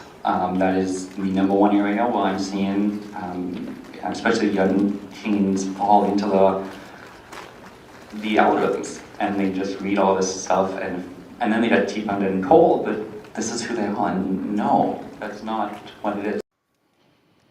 Now, there's a lot to unpack there. And before I get into really dissecting that section, one of the things that I want to emphasize is there's a blog post that was written by somebody who is a counselor. They are a psychologist. They do work with trans youth. They have already offered up their own response. I'm going to read some of those responses because those are coming from a clinical expert standpoint. But I also very much want to talk about the language that's used and how toxic and dangerous some of that language actually is. So in regards to the first question, I'm going to read the little. We're going to put the blog post in the show notes so everybody can read it because you really, really should. But we're gonna talk about the first question, if you will, that this gets asked. I'm going to read the blog post, and I'm going to share some of the things that we've taken out of it as a team here. The blog post is, "This is a loaded question and it's hugely misleading. First, lying at its core, it contains the subtle claim that minors are unable to know themselves and assert for their legitimate needs. Second, it disregards the reality that no treatment can happen at those ages without parental consent, period." Now, that is accurate because that is exactly what we heard from the physician who provides gender-affirming care in Lethbridge. That is an accurate statement. It doesn't happen that way. Third, it presupposes that if the child confides in another adult, that this is somehow driving a wedge between the child and their parents. Again, this is false. Now, that's the blog response. We got some thoughts as well. The question starts out by listing some ages. It says those ages are, should a child at 8 be able to make these massive decisions, or 12, or 14? That is a very deliberate choice of words and tool to imply that this is a problem, that kids who are 8 are accessing treatment without parental support or knowledge. That's a really dangerous sort of thing to say, because it creates the perception that this is a problem all the way down to those really young ages. And as noted, it's simply not true. Treatment doesn't get started for those age ranges. Now, the next part of the question had to do with the not involving parents, and does it pull parents away from their kids? I have said it on this show many times before, and I will say it as many times as I need to.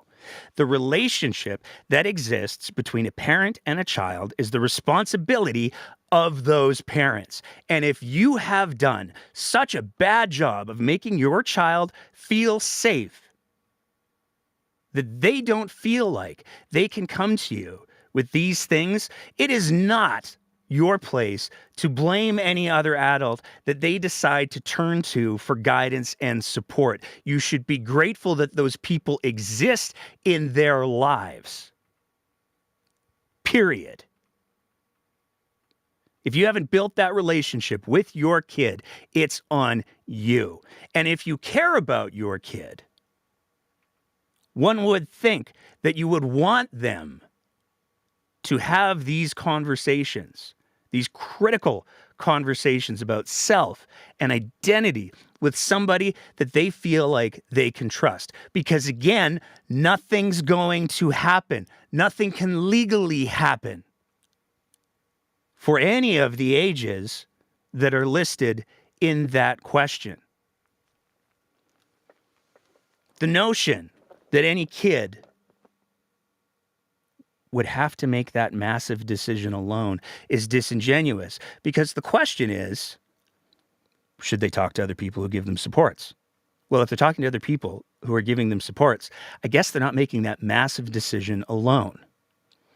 And as much as the idea is nice that the vast majority of kids, particularly trans kids, have parents who they feel are supportive, the evidence is that it's not a massive majority. It's 2 out of 3, roughly, which means 1 out of 3 kids doesn't feel like they have that support. And again, we see the echoing of Danielle Smith's argument. We have laws in place for things like that. If a kid's being abused, going after the parents after the abuse has happened doesn't erase that trauma. And if a kid's being abused, the likelihood of that abuse being worse after they've broached these things from a statistical standpoint, the evidence is clear. The likelihood of them being abused worse goes way up. The likelihood of them being houseless or homeless goes way up. The likelihood of them being trafficked goes way up. To just present it as, no, there's laws, it'll be fine. Why should we assume the worst? Because if you don't, you allow the worst to happen and then you deal with the mess after.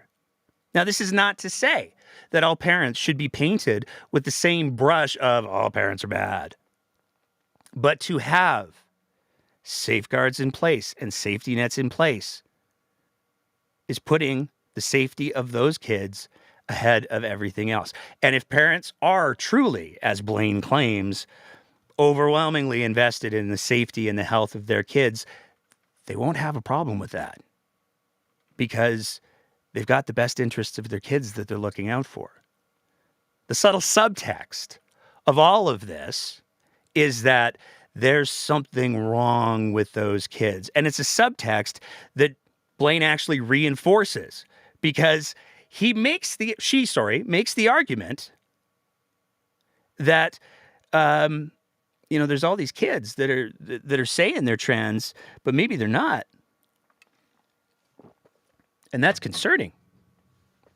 One would think that would be up to the child, the parents, their support systems, their support networks, the medical people, the counselors, everybody who's involved in that child's life to determine, not a pundit at an event put on by bigots held at a movie theater. The second question, I'm going to read the blog response. Again, this is based on false premises, and those are enormously problematic. First, it supposes that teens identifying as trans is somehow a result of peer pressure, and then it cues up one of the later presentations by implying that comprehensive sex education is being used to prime children to question their gender and sexuality, thereby making them queer. Now, it's been said many times,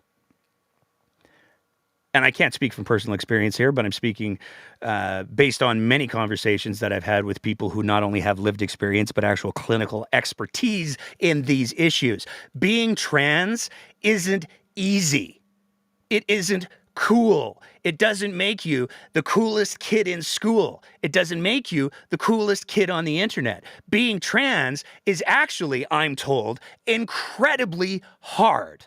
That's one of the reasons why these conversations are so important, and why it is that people who are engaging in these conversations are having these conversations based on evidence, based on facts. Because when you deviate from that and you just start saying, they're just all these kids on the TikTok, they're trying to be cool, is a gross oversimplification of all of the science and all of the evidence that exists on gender and identity. Peer pressure can be used to convince kids to do lots of stupid things. When I was a kid, I used to hang off the back bumper of a car on icy roads and skate. It was stupid, and I did it because I wanted to be cool. But that did not change my identity. I mean, it could have ended my life. Thankfully, it didn't. But I wasn't pretending to be something that I wasn't. And again, the notion that you can somehow convince people to change their gender, to change their identity, to change who they're attracted to, implies that being trans is simply a choice. And it implies that if you just get them at the right time, you can stop them from making that bad choice. It's incredibly flawed. It doesn't align with the evidence.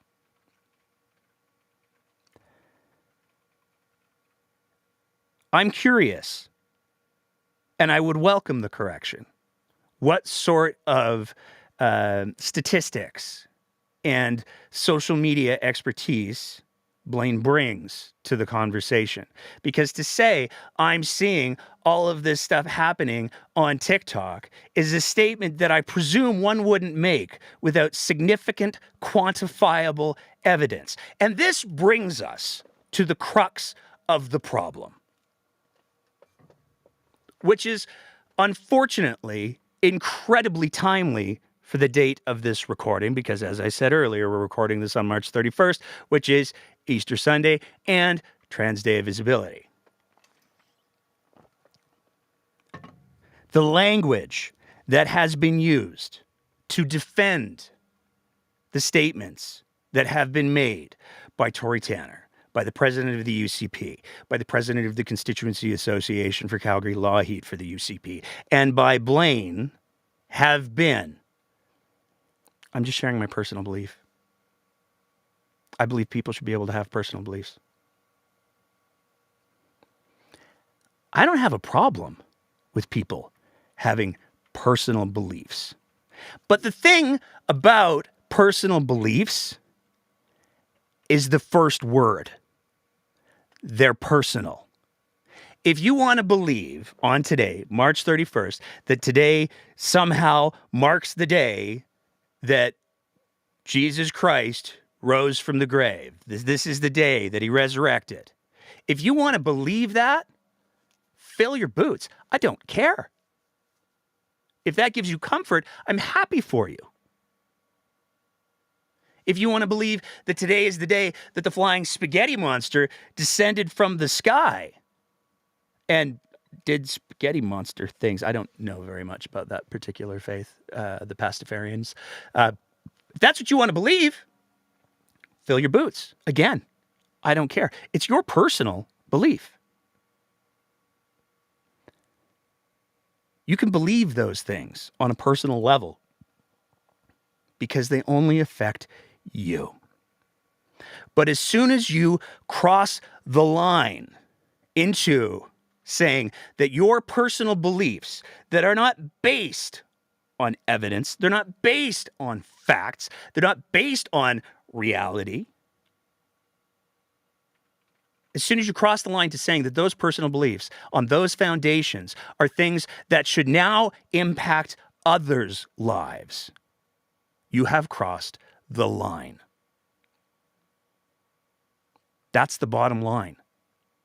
We saw this today, all day today. We saw the faux outrage from the right in regards to a tweet that was put out by Veterans Affairs where they said, we wish everybody a happy March holiday season. And when you actually take a look at the religious calendar, Ramadan's still going on. There's lots of things that happen in the month of March. And to make an inclusive statement like that is not exclusive of anyone. But the number of people who lit their hair on fire saying, but it's Easter. Why can't you say it's Easter? It's woke cancel culture. No, it's not. Just because somebody doesn't acknowledge your personal belief as their own doesn't invalidate your personal belief. And if you feel like it does, that speaks to the strength of your personal belief. And this is part of the fundamental problem that we have with the conversation of politics in this province and in this country right now. Everybody seems to think that their feelings should be the things that define how other people have to live their lives. If we're talking about medicine, if we're talking about empirical areas of science, I don't care what your feelings are when it comes to you imposing those feelings on other people. If you want to make your own medical choices, again, fill your boots. I don't care. But when you start to say, because I have these feelings that, by the way, may in fact be contradicted by evidence and facts and reality, you now have to change how you're living your life. Because I know how to speak in the language of fear, you now have to change your life. And this is what has been dominating the conversation around trans rights in the province of Alberta. It's embarrassing. It should be beneath us. But unfortunately, it seems to be very, very clear that for a good number of people, the sense of self-importance and the validation of their personal beliefs outweighs the consequences for everybody else around them. And that is a tragedy. And the only question that I would ask Blaine,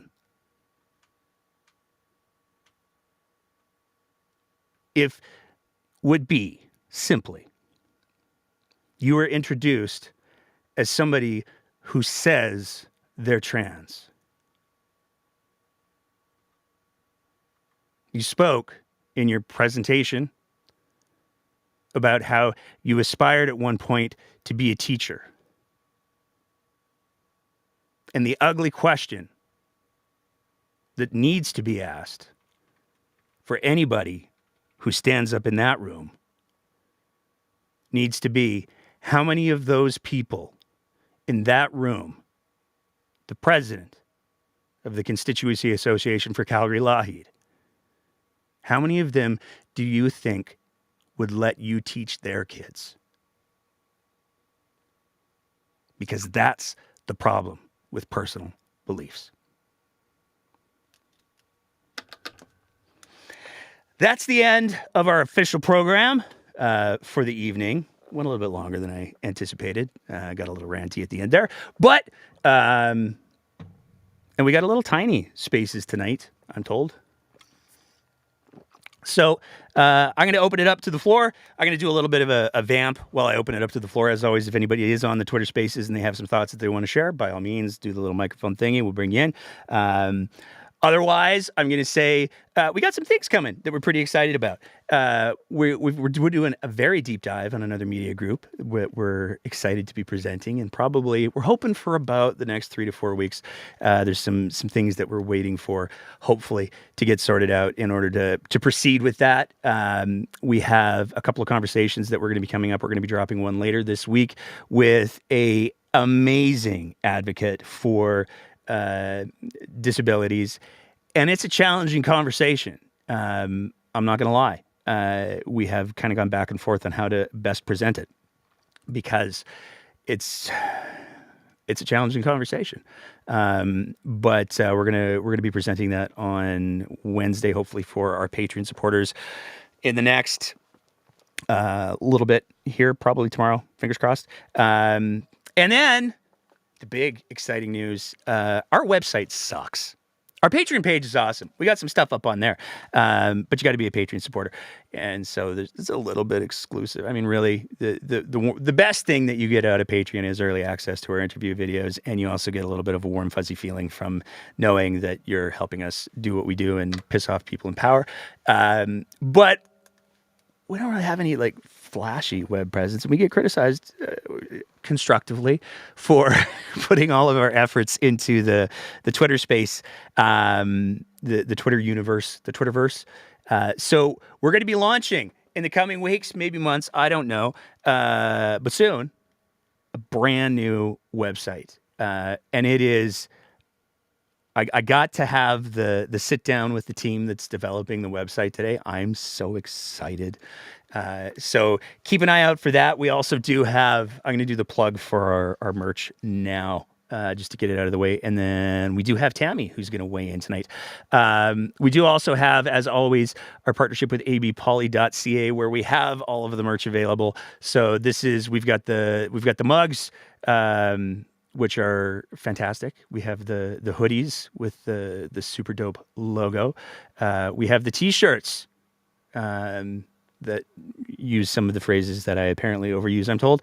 And then we still have our beanies as well, which, while wonderful for winter, are also cooling to some degree, so you could wear them in the fake springs that we keep having in the province of Alberta.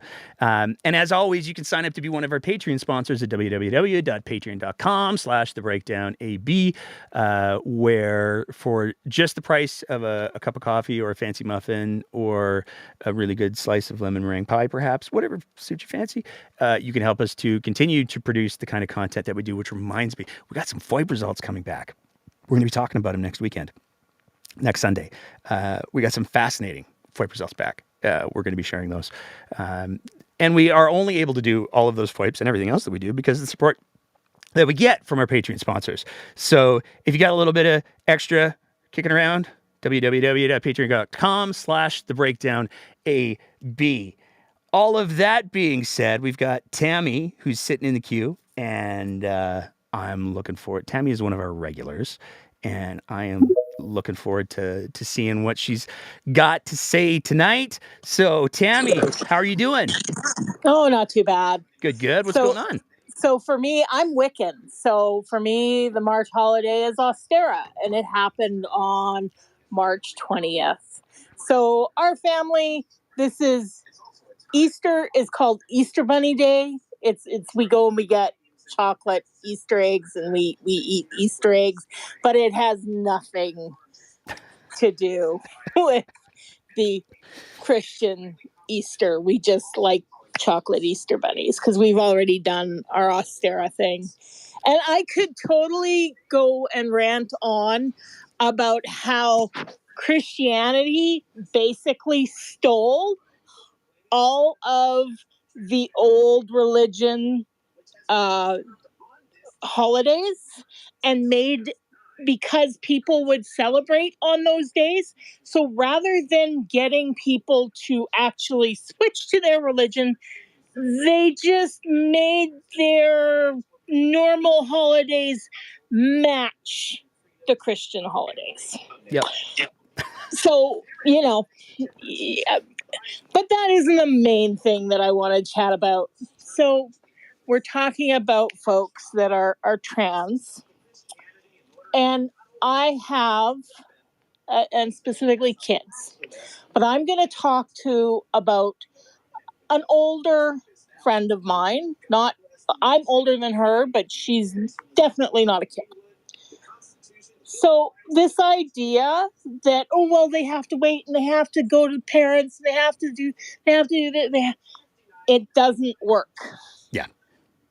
It literally, Blaine, I can see you in the chat, it doesn't work. This is why. My friend, who is trans, she's actually, she identifies as both male and female. Okay, so non-binary. Calls herself a they. And she accepts that I am dumb and I have a real hard time switching the pronouns. So she says, it's just Tammy. Some of it is the stroke. It's hard to do, but I try. And she recognizes that I try. But her family, first, they were married to a man. And that went down extremely poorly for her. There's abuse going on. There's lots of things going on. And so she divorced him. Then she thought, well, I must be gay. And she hooked up with a girl. And again, it didn't go well because she wasn't gay. She's somewhere in between. And now she's finally gotten into being who she really is, being who they really are. But their family, their mother gets it and is kind of the same as me, trying to use the right pronouns and stuff. Their dad and their brothers, this is an adult woman. They live in the States, so money isn't great there amongst all of them. So they share a house, and it's still a problem for they.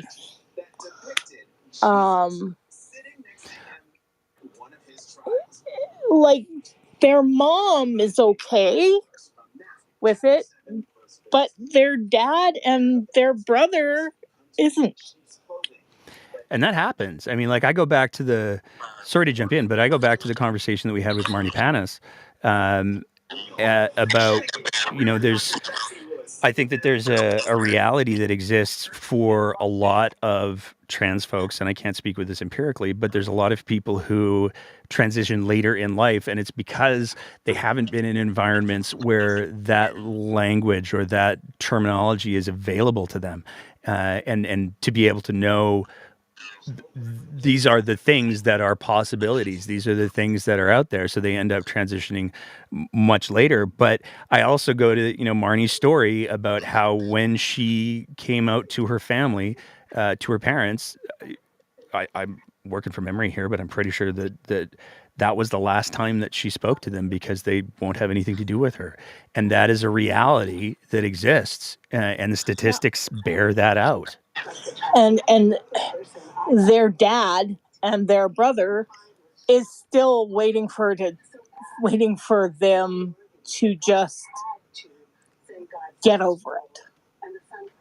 That's literally what the males in their family think are going to happen. They'll get over it. Just had a bad experience with that first husband. They'll get over it. No, they won't. It's who they are, and that's my fundamental beef with this event and the conversations that have been going on in the province is that there's this underlying assumption that exists that says maybe they'll just get over it. Maybe if the parents intervene at an early age, or I don't care what the scenario is, maybe somehow that will be the thing that makes them not be who and what they are, and that's just traumatizing. And to not condemn that, to me, is a complete and total failure of responsibility. And the idea is that these are kids. One of the things my friend said is, geez, I wish I had known about all of this when I was younger. I wouldn't have had 2 horrible relationships that still leaves her with trauma. From those relationships, maybe they could have avoided that. Yeah. Maybe. And it's not 100%, but Nothing geez, is. Nothing is. But the fact of the matter is, they do have trauma from those relationships because they were entered into without understanding themselves. Here's the bottom line, and this is something that's been said to me, and I think that it sums it up really, really well. Being trans is only bad if you think that being trans is bad. Exactly. The funny thing is I have my youngest daughter is she's ace, so she has no strong attraction, male or female. She just And one of the things that she says is, I'm so glad. She goes, I don't have to worry about whether I like a boy or a girl. I just am. She says, I don't even think about if I'm a boy or a girl. I just do my things and I don't think about it. She goes, and when guys think I'm hot because she's good looking, she's like, that's nice. Doesn't really do much for her, but that's nice. You can enjoy looking at me. It's all good. But she says for her, it just takes out all of that that thing the rest of us that has hormones that are attracted to boys and girls and does the thing. It takes that hyper fixation on sex. Well, I love the way that you're describing her. It just sounds like pure confidence. So that's pretty awesome. She, let's put it this way: when she was in junior high, the guys used to bug some of her girlfriends, some of her buddies, and she would lean in, and we had called her Lecter Spawn, as in Hannibal Lecter, because she's always been kind of very dark, and she looks at people, and you're like, I don't know if she's out to kill me or what. She's just one of these kids. You can't read her. She's just very dark. And so this guy was bugging one of her friends, and she leaned in, and she had a fork because it was lunchtime. And she puts the fork on the table and leans into him and says, if you don't stop annoying my friend, I'm going to find a pencil and put it. I'm not going to say where she was going to put it. And the way she just delivered it completely deadpan, the guy just got up, backed off, and left. That's awesome. She was known as the person you did not tick off. There you go. And I doubt she would have actually done anything, but she totally could just deliver that, just such emphasis and just the right that they just go, no, I'm out.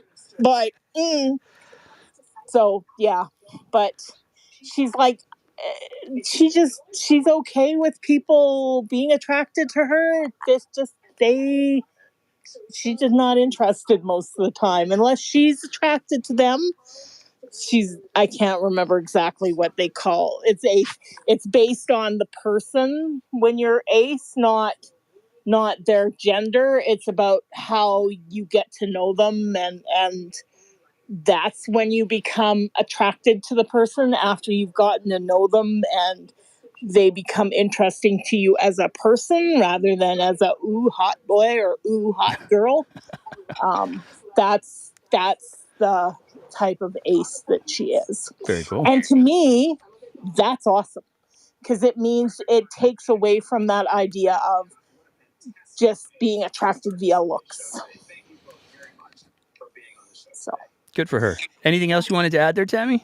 nope, that was it. All right. Well, thanks for tapping in. I'm going to bring in one of our other regulars, Cassandra, and we'll see what Cassandra has to say next. Hello. How's it going? Oh, it's going. I seem to have caught myself shingles. Oh. Yeah. I You've got started with terrible luck. pain in my leg, and then I thought I slept the wrong way. I didn't know what was going on. I had the worst case of sciatica, and then I started breaking out in a very painful rash and shooting. Yeah, anyway. So, but other than that, that's not what I came here to talk about. I have a bad habit of when people ask me how I'm doing, I actually tell them. That's okay. But no, I'll tell you, there's so much I could say about this episode. But I would like to talk about this warehousing of homeless people. This is a topic I care deeply about, as well as, I often build myself as mostly a disability advocate, but unfortunately, disability and homelessness, they go hand in hand. You're at a much higher risk of homelessness if you're a person with disabilities. And that's just the way it is. But, it disturbs me. I mean, I worked in foster homes doing respite work in Vancouver, and one of my bosses is actually from Alberta, and he used to talk to me often about one of the things he didn't like about the Alberta system at the time was they just warehoused the kids. Like, they had these big homes, they put them in, and they just warehoused them, and often the kids weren't prepared to go out in the world once they aged out of care, and which leads to homelessness. And this is, again, what they're doing with the homeless population. Like, these centers aren't housing anybody. You know what I mean? They're just wasting a lot of money. An example is doing it in Calgary is ridiculous. In Calgary, we got a place called Source. And if you're a person that is homeless or at risk of being homeless, you can go to Source.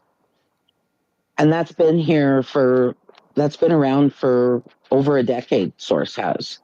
And it's just all the different it's just all the different agencies that are out there together in one space, so somebody can just walk in and say, hey, I'm at risk of homelessness, or I am homeless, I don't know what to do.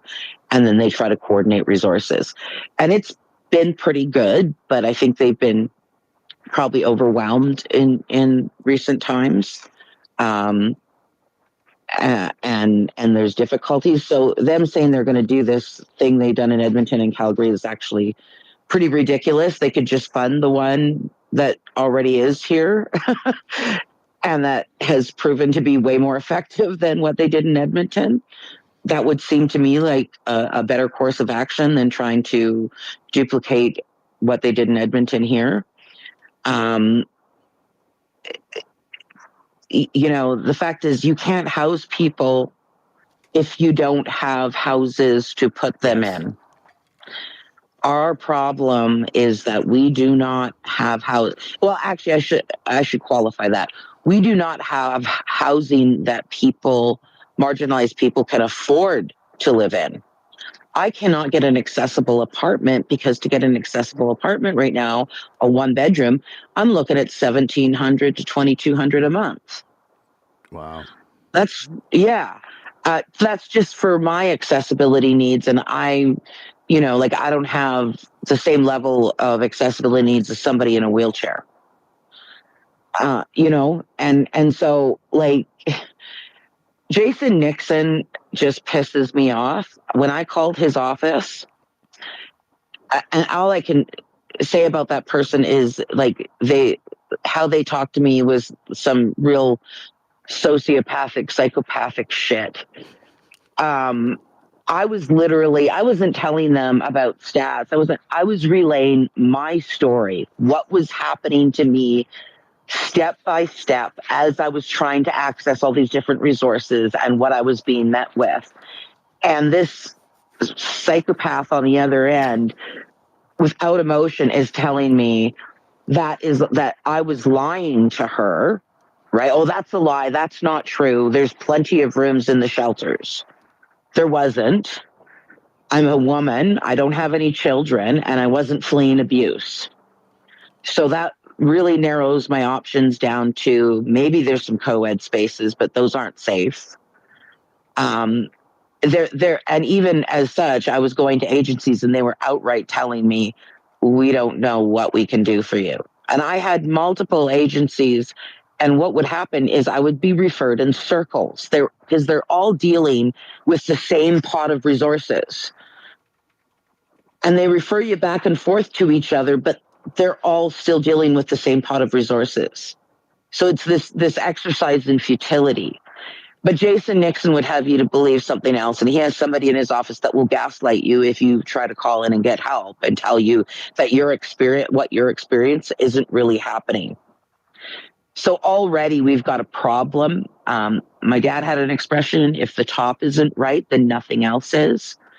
And that is the case. The person in charge of community and social services is the last person on earth that should be allowed to be in charge of a ministry that deals with human lives, because he has no empathy, he has no compassion.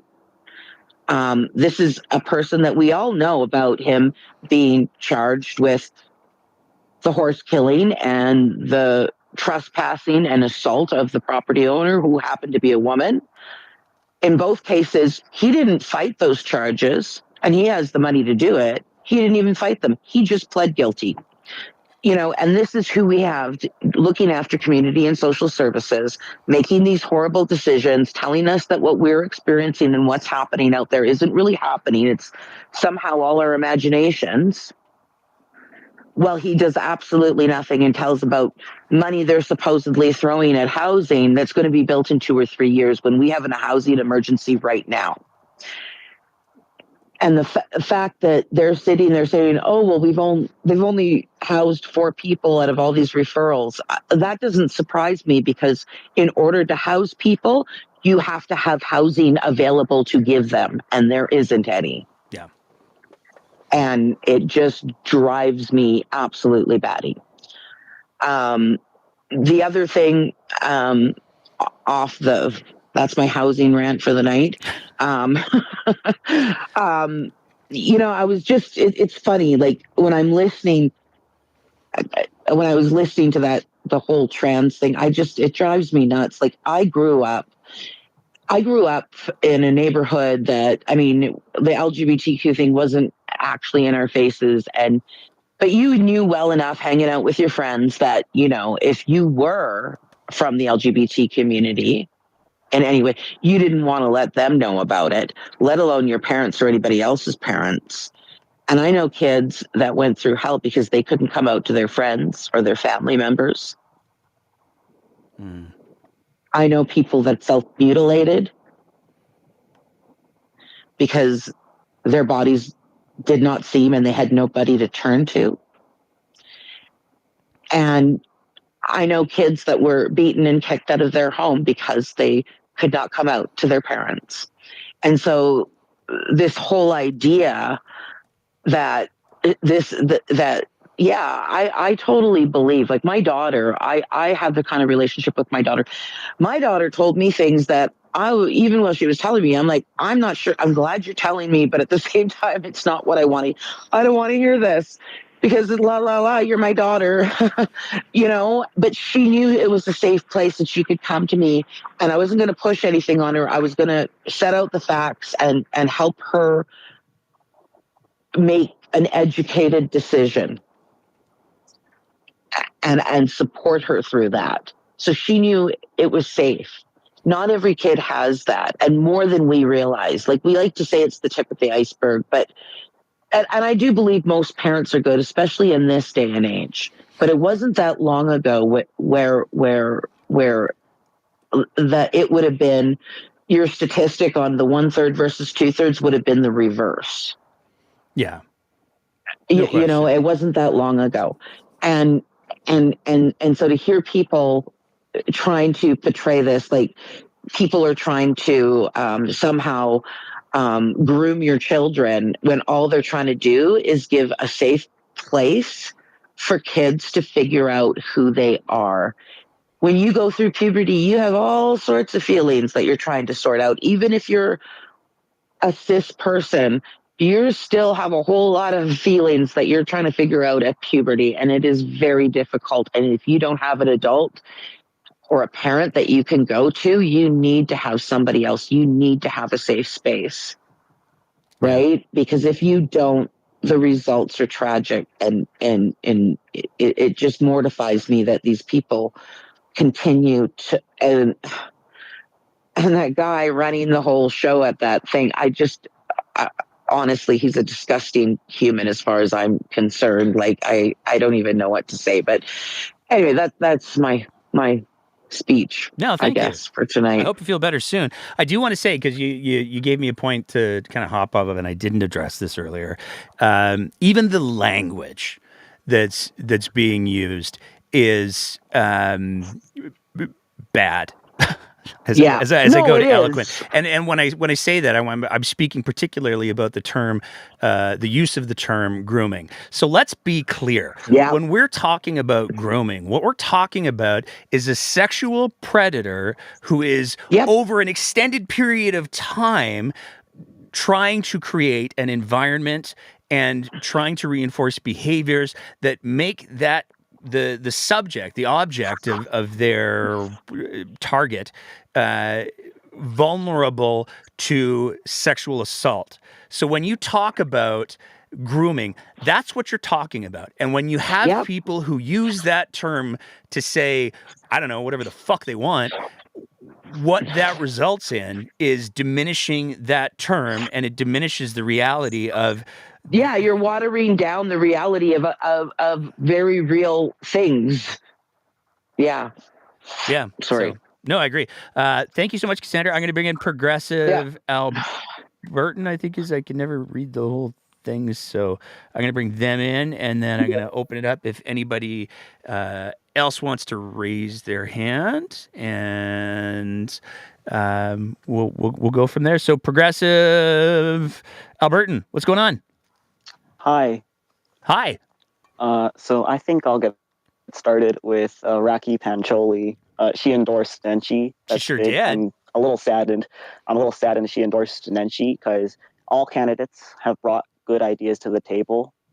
And it's sad to see that there's going to be less ideas being brought to the table at a time when there needs to be as many ideas as possible needed to be brought to the table. I think she's going to keep bringing her ideas to the table, though. Like, I don't think I would not count Rocky or her team out of the policy and idea realm. I think that one of the things that would have had to exist in order for Rocky to A, endorse Nenshi, and B, become his executive chair, there had to be a conversation about, and I'm gonna come to the table so that I can be at the table. I see that point, but there's also she can still create ideas with Nenshi, but having individual ideas and then coming all together and then discussing those individual ideas, I think will create a better NDP for the Alberta NDP in particularly.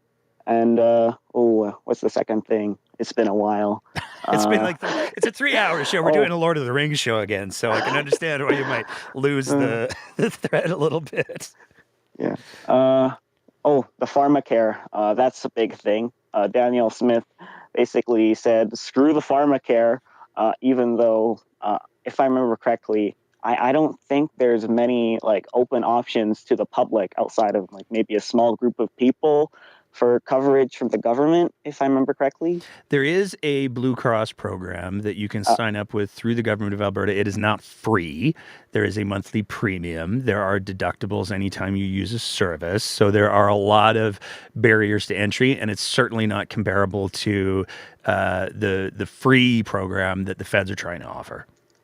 Yeah, that's one of the programs maybe Smith was trying to like talk about, but like outside of that, there's not really much in Alberta, and for any drug coverage. And for contraceptives and diabetic medicine is something that it covers a wide range of Albertans right now. Yep. And it could have covered a wide range of Albertans. I think Quebec also opted out of the plan, but if I remember correctly, they have their own sort of plan system. So, you can see them opting out so they can enhance their own plan. Yeah, they do. They have a mandatory program that exists for anybody who stays in Quebec for, I want to say it's more than 6 months, but I could be wrong because I'm working from memory there. But there is a mandatory coverage plan that exists for the Quebecers, the Quebecois. So, yeah. So, what else is there to touch on? Your interviews, they were pretty good. I had a look at them. I like the Mr. Lukaszuk's, what's the word? I can't remember the word, but I like Mr. Lukaszuk's overview of what the leaders do and how he views what the Alberta NDP is looking towards. I like how he put forward what he thinks, and I can't remember the words. Sorry. That's all good. Thomas is the Honorable, I suppose. Mr. Yes. Lukaszuk is he's a fantastic speaker, but he's a former deputy premier. He's a former minister of like 6 or 12 or 50 things, and so I that's one of the things that I like about him. Yeah, and I think another thing is with Pancholi endorsing Nenshi, could we see maybe other centrist candidates go for Nenshi? I think Mr. Gil McGowan, I think he called Nenshi, if he wins, he'll turn the party into a progressive conservative party PC 2.0, which is, I don't think that's true, but all ideas are good, no matter if you think they're bad or good, they're still good to discuss. Yeah, I don't disagree with that. I think that I like brainstorming. I know that when we've written some of the sketches for the show, we do a very much a brainstorming approach with the team, and it is very much okay. Let's just throw everything into the middle of the room, and then we'll pick through and find the good stuff. I think that where one of the problems that exists, sticking with the theme of sort of tonight's show, one of the problems that exists where we go, well, no, everybody's ideas are valid and should be respected, and no. If it's a bad idea and you can demonstrate that it's a bad idea, then it's a bad idea. I do hope that we're able to get Mr. McGowan on the show. I would love to have the full set. Yes, that'd be good. Anything else you want to throw in there, man? I got one more speaker for the night, and then we're going to wrap it up. Yeah, I think one more thing I'll add is about polling with the leaders. I think what I've seen with recent polling in Alberta with each of the leaders is, one leader or one of the leaders can't seem to satisfy both Calgary and Edmonton, which are the key cities needed for an NDP victory.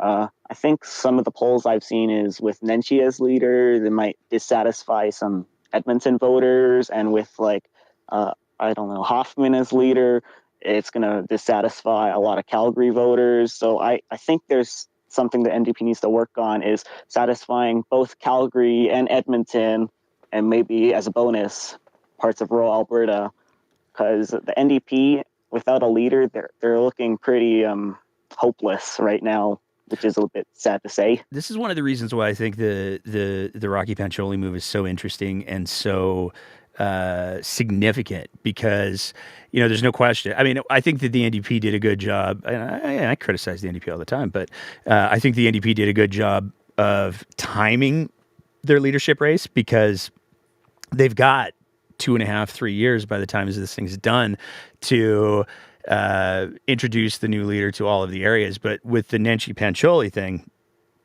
Nenshi's, there's a lot of people, there's the vocal minority in Calgary. He's like, oh, I hate Nenshi so much, but they are a vocal minority. He was a 3-term mayor. And clearly the membership purchases speak to the enthusiasm that exists for him. But Pancholi also has a lot of leverage in Edmonton. And she's very, very good at interacting with the high profile, popular MLAs in Edmonton. So I think they've got a foundation that is going to be very, very interesting if Nenshi's successful in the leadership race. Yeah, because I think what I've heard is like, from some people, it's like, Nenshi as leader, the Edmontonians won't vote for a Calgarian as leader, and vice versa. A Calgarian as leader will as Edmontonian as leader. Somebody from like the left wing, Edmonton, NDP, will Calgarians vote for them or whatever, which is a bit interesting to look at. But I guess we'll have to see after the leadership race if the polling for NDP rebounds back to what it was in maybe the 2023 general election.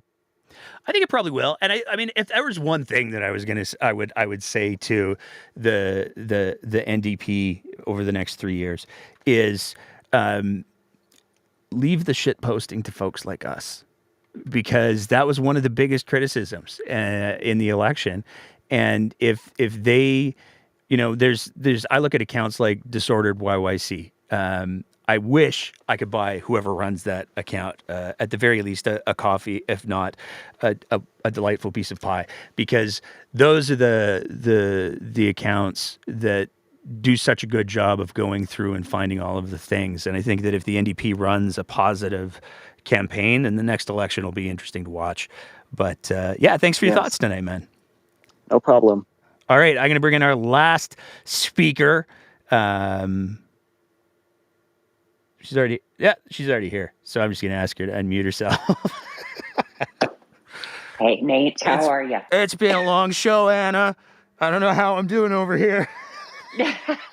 Well, we're so thankful that you do these shows. At least I am, anyways. Thank you. How are you doing tonight? Can I do a little introduction just for context? Because I want to make sure people know who Anna is. Is that okay? Sure. Okay. Why not? I'm always interested to hear other people's thoughts on it. I first was introduced to Anna Murphy way back in the run-up to the 2021 municipal election. I want to say it was 2020 that we first met. Anna is a politico. She is unbelievably smart when it comes to policy, and she is a tremendous advocate. She's also trans. She doesn't just say she's trans. I'm sorry, I had to make that joke. Correct. Yeah. No, Anna is trans. How's it going? Today's International Trans Day of Visibility. It is International Trans Day of Visibility. It's been a bit of a show. So I'm just like, what are your thoughts? What's going on? It has been a little bit of a show, and I've been listening to bits and pieces of it, and obviously today is apologies, excuse me, and obviously today is it's an important day for so many reasons, but especially here within Alberta and Canada. Today holds even more particular meaning because of the misguided policies and guidelines that we saw proposed by Premier Smith, a few weeks ago here. And so, just touching, I think first on, the importance of Transgender Day of Visibility. And, we have two specific dates on the calendar that we take a moment to recognize throughout the year. One is Transgender Day of Visibility, and the other one is Transgender Day of Remembrance. And if you think of it, if we do a really good job of not only recognizing Transgender Day of Visibility, hopefully we can get to a point where we don't need Transgender Day of Remembrance. But sadly, for folks like the the current premier and members of her caucus and government, they seem pretty intent on doing what arguably it would be described as performative. Obviously, we know that these policies and guidelines have been proposed. We know that there is a rollout. How they're going to be rolled out or delayed is basically an albatross around the neck of transgender, two-spirit, non-binary, gender-diverse Albertans. And what we saw from the Minister of Arts and Culture today was a post basically making a commitment to stand with transgender, two-spirit, non-binary, and gender-diverse Albertans, and the need to combat transphobia, which, if you think about it, is rather ironic, considering the fact that one of the biggest perpetrators of transphobia in the province of Alberta right now is the government that she represents. So I think it's great that anyone would come out and recognize the importance of Transgender Day of Visibility and make such a very public commitment to stand with the community. However, when that person is someone who is an honorable member of the Legislative Assembly, a minister that has power and ability and sits at the cabinet table, I would perhaps maybe say that, today is a day to go beyond words and maybe put those words into action. Maybe, publicly condemn the proposed policies and guidelines, publicly condemn some of the comments that have been made by your colleagues, your backbench colleagues in the legislature. Perhaps maybe start there, and then maybe let's go on to the post. Post about your commitment and all of that. So, Transgender Day of Visibility is incredibly important, and it's an opportunity to celebrate the existence of our transgender neighbors. And you started off my introduction by saying I am transgender. Yes, I am transgender. It's not something I hide. It's not something that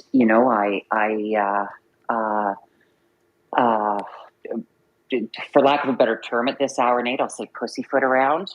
Also, being from rural Alberta, I feel like that's true to who I am. Yeah. It's not something I pussyfoot around. I am transgender, but first and foremost, I am a woman, and it's possible. Much like you can have two significant occasions happening on the same date, i.e., Transgender Day of Visibility and Easter, a person can also be two things simultaneously at the same time. I can be a woman. I can be someone who's transgender. I can be someone who is born and raised and very much in tune with my rural roots, as much as someone who is a very proud, fiercely proud, some might say, Calgarian who loves the urban vibrancy that is the biggest city in Western Canada. So it's this whole thing that the world's not black and white.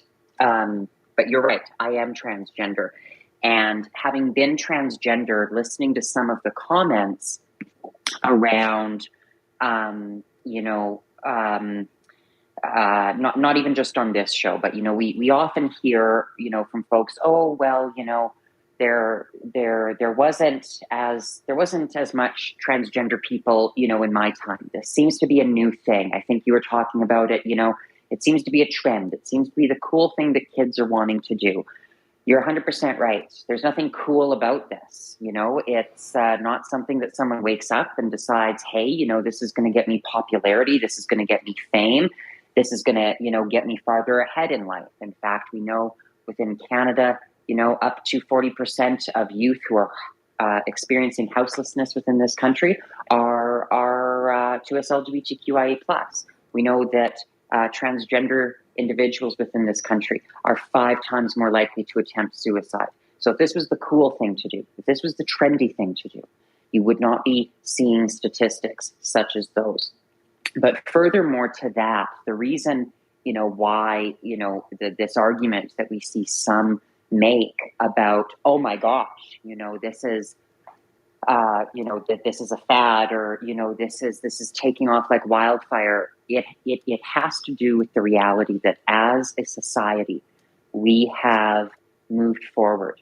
We have done the hard work to bring progress forward.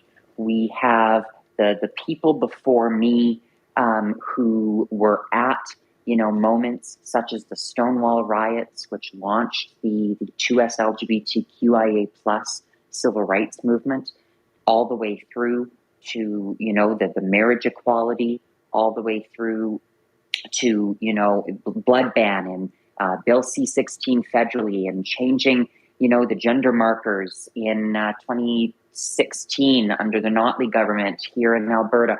All of that. That was not a snap your fingers, here we are, it happened. That was a lot of hard-won progress for vulnerable individuals. And let's be quite clear, the work isn't done. In fact, we've barely got this progress, okay? We've barely made this progress. And already we see it being put to the test like never before. I can't recall, and granted, I'm not as old as the hills, but I don't think many of us can recall a time where human rights have been at such risk for one group of individuals in very recent memory. Of course, there are historical, examples that we can look to, but I'm talking recent. I'm talking like within the last, 20, 30 years, not farther. And so we've just brought forward this progress. We've just done so much work to build neighborhoods that are safe and welcoming and affirming, recognizing that by doing so for one group of vulnerable neighbors, it doesn't mean it's just for them. By doing the hard work to build neighborhoods that are safe, welcoming, and affirming, it does it for everybody. When we talk about human rights, we've all heard the saying, it's not pie. It's not like, we gave some human rights to the transgender individuals, so that means we're going to have to take some from this group or a little from that group. That's not how human rights works. By protecting and defending and being champions of human rights, it means for every single solitary individual in our neighborhoods who are vulnerable, who experience not just marginalization, but quite frankly get pushed to the margins of marginalization. So we've done some of that work, okay? We've done some of that heavy lifting and been there and made it happen.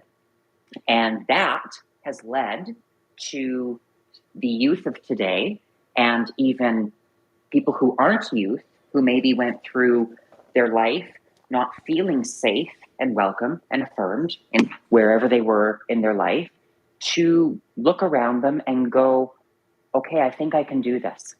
I think I can muster the courage and the resilience. I already have developed the resilience because I've been dealing with who I am in secret. So now I'm looking at the world around me, and it looks like I can actually have the courage to come out, as we've all heard, coming out stories, and I can do so. And I can, there's a place for me. That's what we've told people, is that there's a place for them. There's a place for them in Calgary. There's a place for them in Alberta. There's a place for them in Canada. Now we're seeing that narrative shift drastically and dramatically, because quite frankly, and argue, I would argue that there are some who are feeling threatened by that. There are some individuals who feel that their privilege is somehow shrinking, and they want to do everything they can to hold on to it.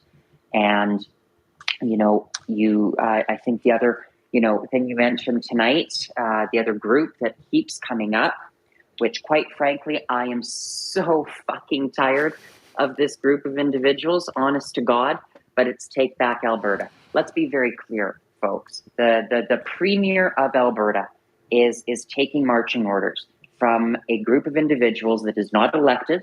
They do not go into the legislature. They're not even staff of the Legislative Assembly. And that is who our elected officials are basically taking their marching orders from. And again, can't recall a time in history. We like to talk, or especially some of my friends on the more conservative side like to talk about the glory days, right? They like to talk about the Peter Lougheeds and the Ralph Kleins, and these great statesmen, Brian Mulroney, who, just passed, God rest his soul, all these people, right? All these great statesmen. We're in a position where that doesn't exist anymore. You can't have great statesmen when the people that you're supporting aren't even actually the ones that are making the decisions, but rather it's a group of individuals that is in the shadows. It is so ridiculous right now. It is so ridiculous. So anyways, it's a little bit of a tangent and a little bit of a rant and a little bit of a divergence to this, but it's very clear to understand what is currently going on and how these policies and guidelines, which, let's be quite clear, are misguided. They are based in fallacious ideology. It is weaponized misinformation. And that's not me, Anna, the transgender person, the woke lefty, the progressive, whatever one wants to paint me. That is groups of medical professionals. That is groups of psychologists, doctors, lawyers, human rights experts, people who are far more intelligent and smarter than I am. And I'm not just saying, 5 or 10. We're talking about hundreds and hundreds of individuals, professionals who have stood up, looked at these policies and guidelines, and said, this is factually false. This is false, what you are doing. But more so to that, besides the professionals, it's the everyday individuals. It's the young person that the day after these policies and guidelines were announced, they weren't in school the next day because they attempted to do a permanent action to what I sincerely hope is a temporary problem. It's the family member who tragically took their life, which we heard. You had Dr. Keegan on this show, Nate. Yep.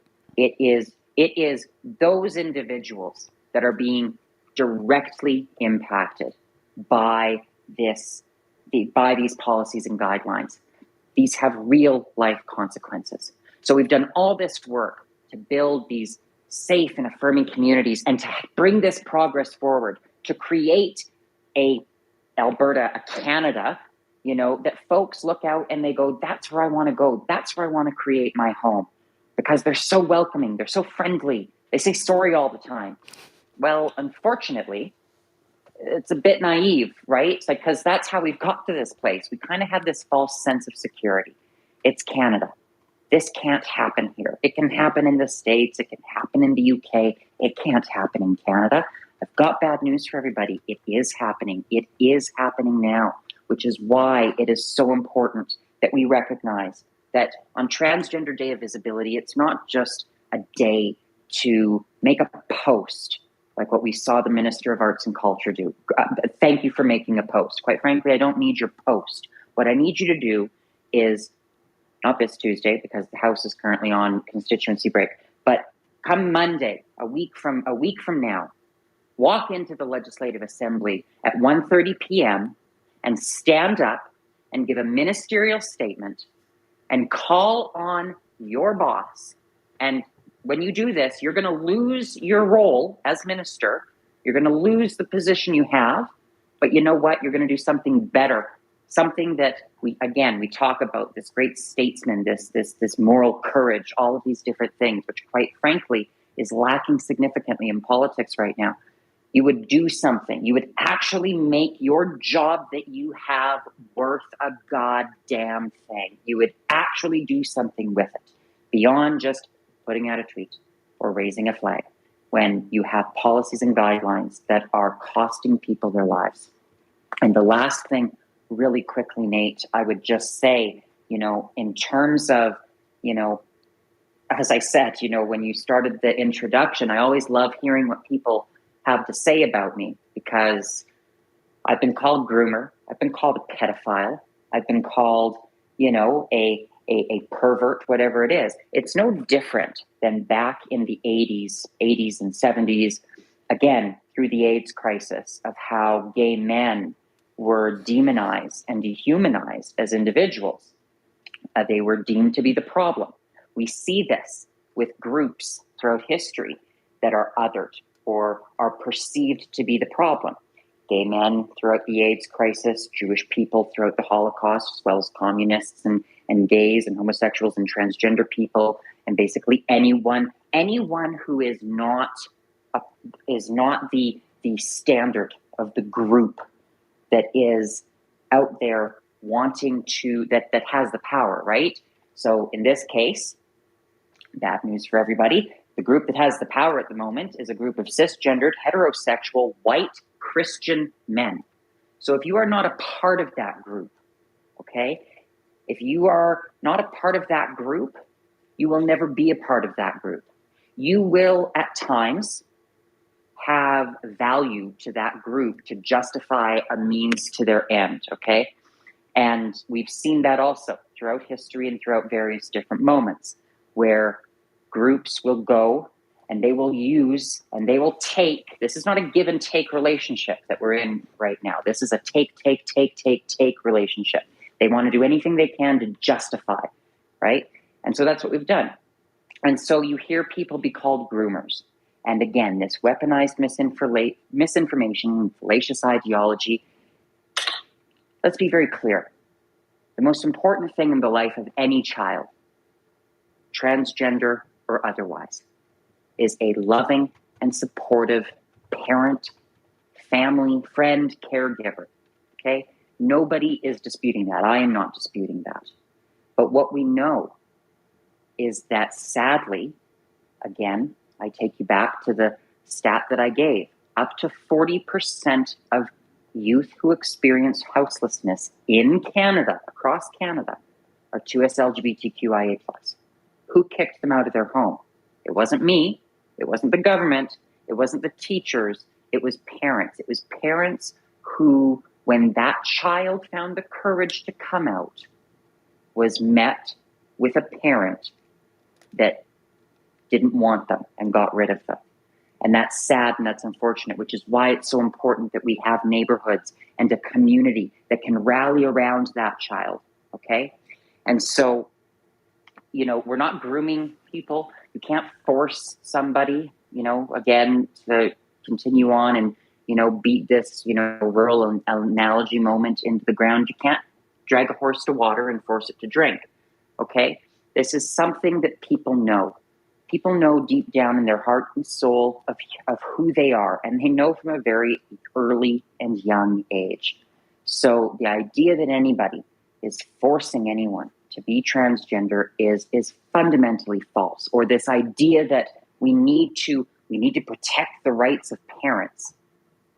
It's the children that have rights. It is the children that we need to protect, okay, and defend. Parents have responsibilities. So if you are, you know, if there is someone out there that's like, well, you know, I don't want my kid to do, you know, X, Y, and Z, and if they did, well, that is why your kid would not tell you what is going on. You very publicly have demonstrated that. And if they do, or if they did come out to you, then they would probably be met with a really sad and unfortunate situation. And so it's, again, today is Transgender Day of Visibility, and we have 365 some odd days until we're here again. And hopefully we can look back and think, you know what, we didn't stop. We didn't stop at midnight on, you know, on the next day. We carried on. We carried on standing up, speaking out, using whatever little bit of platform we have, if no other way than just, you know, starting by using affirming pronouns, or, you know, seeing someone in our circle and just letting them know that they are seen, they are valued, and they are loved. Because Nate, right now, myself included, we're scared. Transgender folks, we're scared, we're tired, and we're looking around and we're going, holy shit, right? Where does it stop? Where does it end? Because I go back to the example. We just got done working hard to get the progress that is now trying to be systematically stripped away and dismantled from us. And for anyone that says that will never happen, it is happening. So thanks, Nate. Rant over. Thank you, Anna. I got to say, that was a fantastic rant. There's only one thing in there that you said that I take any kind of umbrage with. It's Z, not Z. I'm sorry. I have to point that out. I was going to say, did I say Z? You said XYZ. No, but here's the thing, and I wanted to end things on a slightly positive-ish note. I know that you're familiar with Dr. Christopher Wells. He's been curating a list of organizations that have come out against Smith's policies. So I just want to list off a few, and then I want to talk about the letter that was released. I think it was today. So if you are someone who's going, oh, maybe there's something in Smith's policies that makes sense. Here's the people who say, some of the organizations who say no. We're talking about the Alberta Human Rights Commission. We're talking about the Canadian Civil Liberties Association. We're talking about the Canadian Human Rights Commission. We're talking about the University of Calgary and University of Alberta law faculties. We're talking about the Canadian Pediatric Society. We're talking about the Canadian Psychological Association. We're talking about the Children's Healthcare and the Pediatric Chairs of Canada. We're talking about the Canadian Medical Association. We're talking about medical associations across the country released by the Canadian Medical Association. We're talking about the Alberta Medical Association, the Alberta Medical Association Pediatrics Section, Alberta Psychiatric Association. I'm only on page 9 of 46.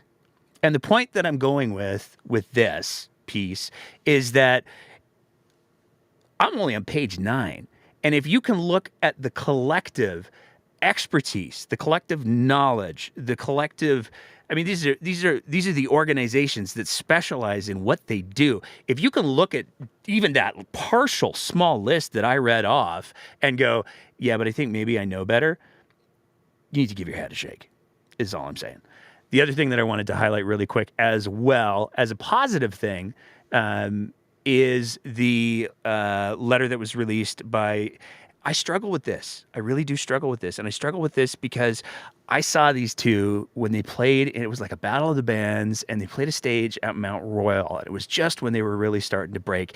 And they used to go by Sarah and Tegan, and that's what's embedded in my head. And then they switched it, and now I get it wrong all the time. Tegan and Sarah released a letter that specifically targeted the trans legislation that has been brought forward and the policies that have been proposed by Danielle Smith.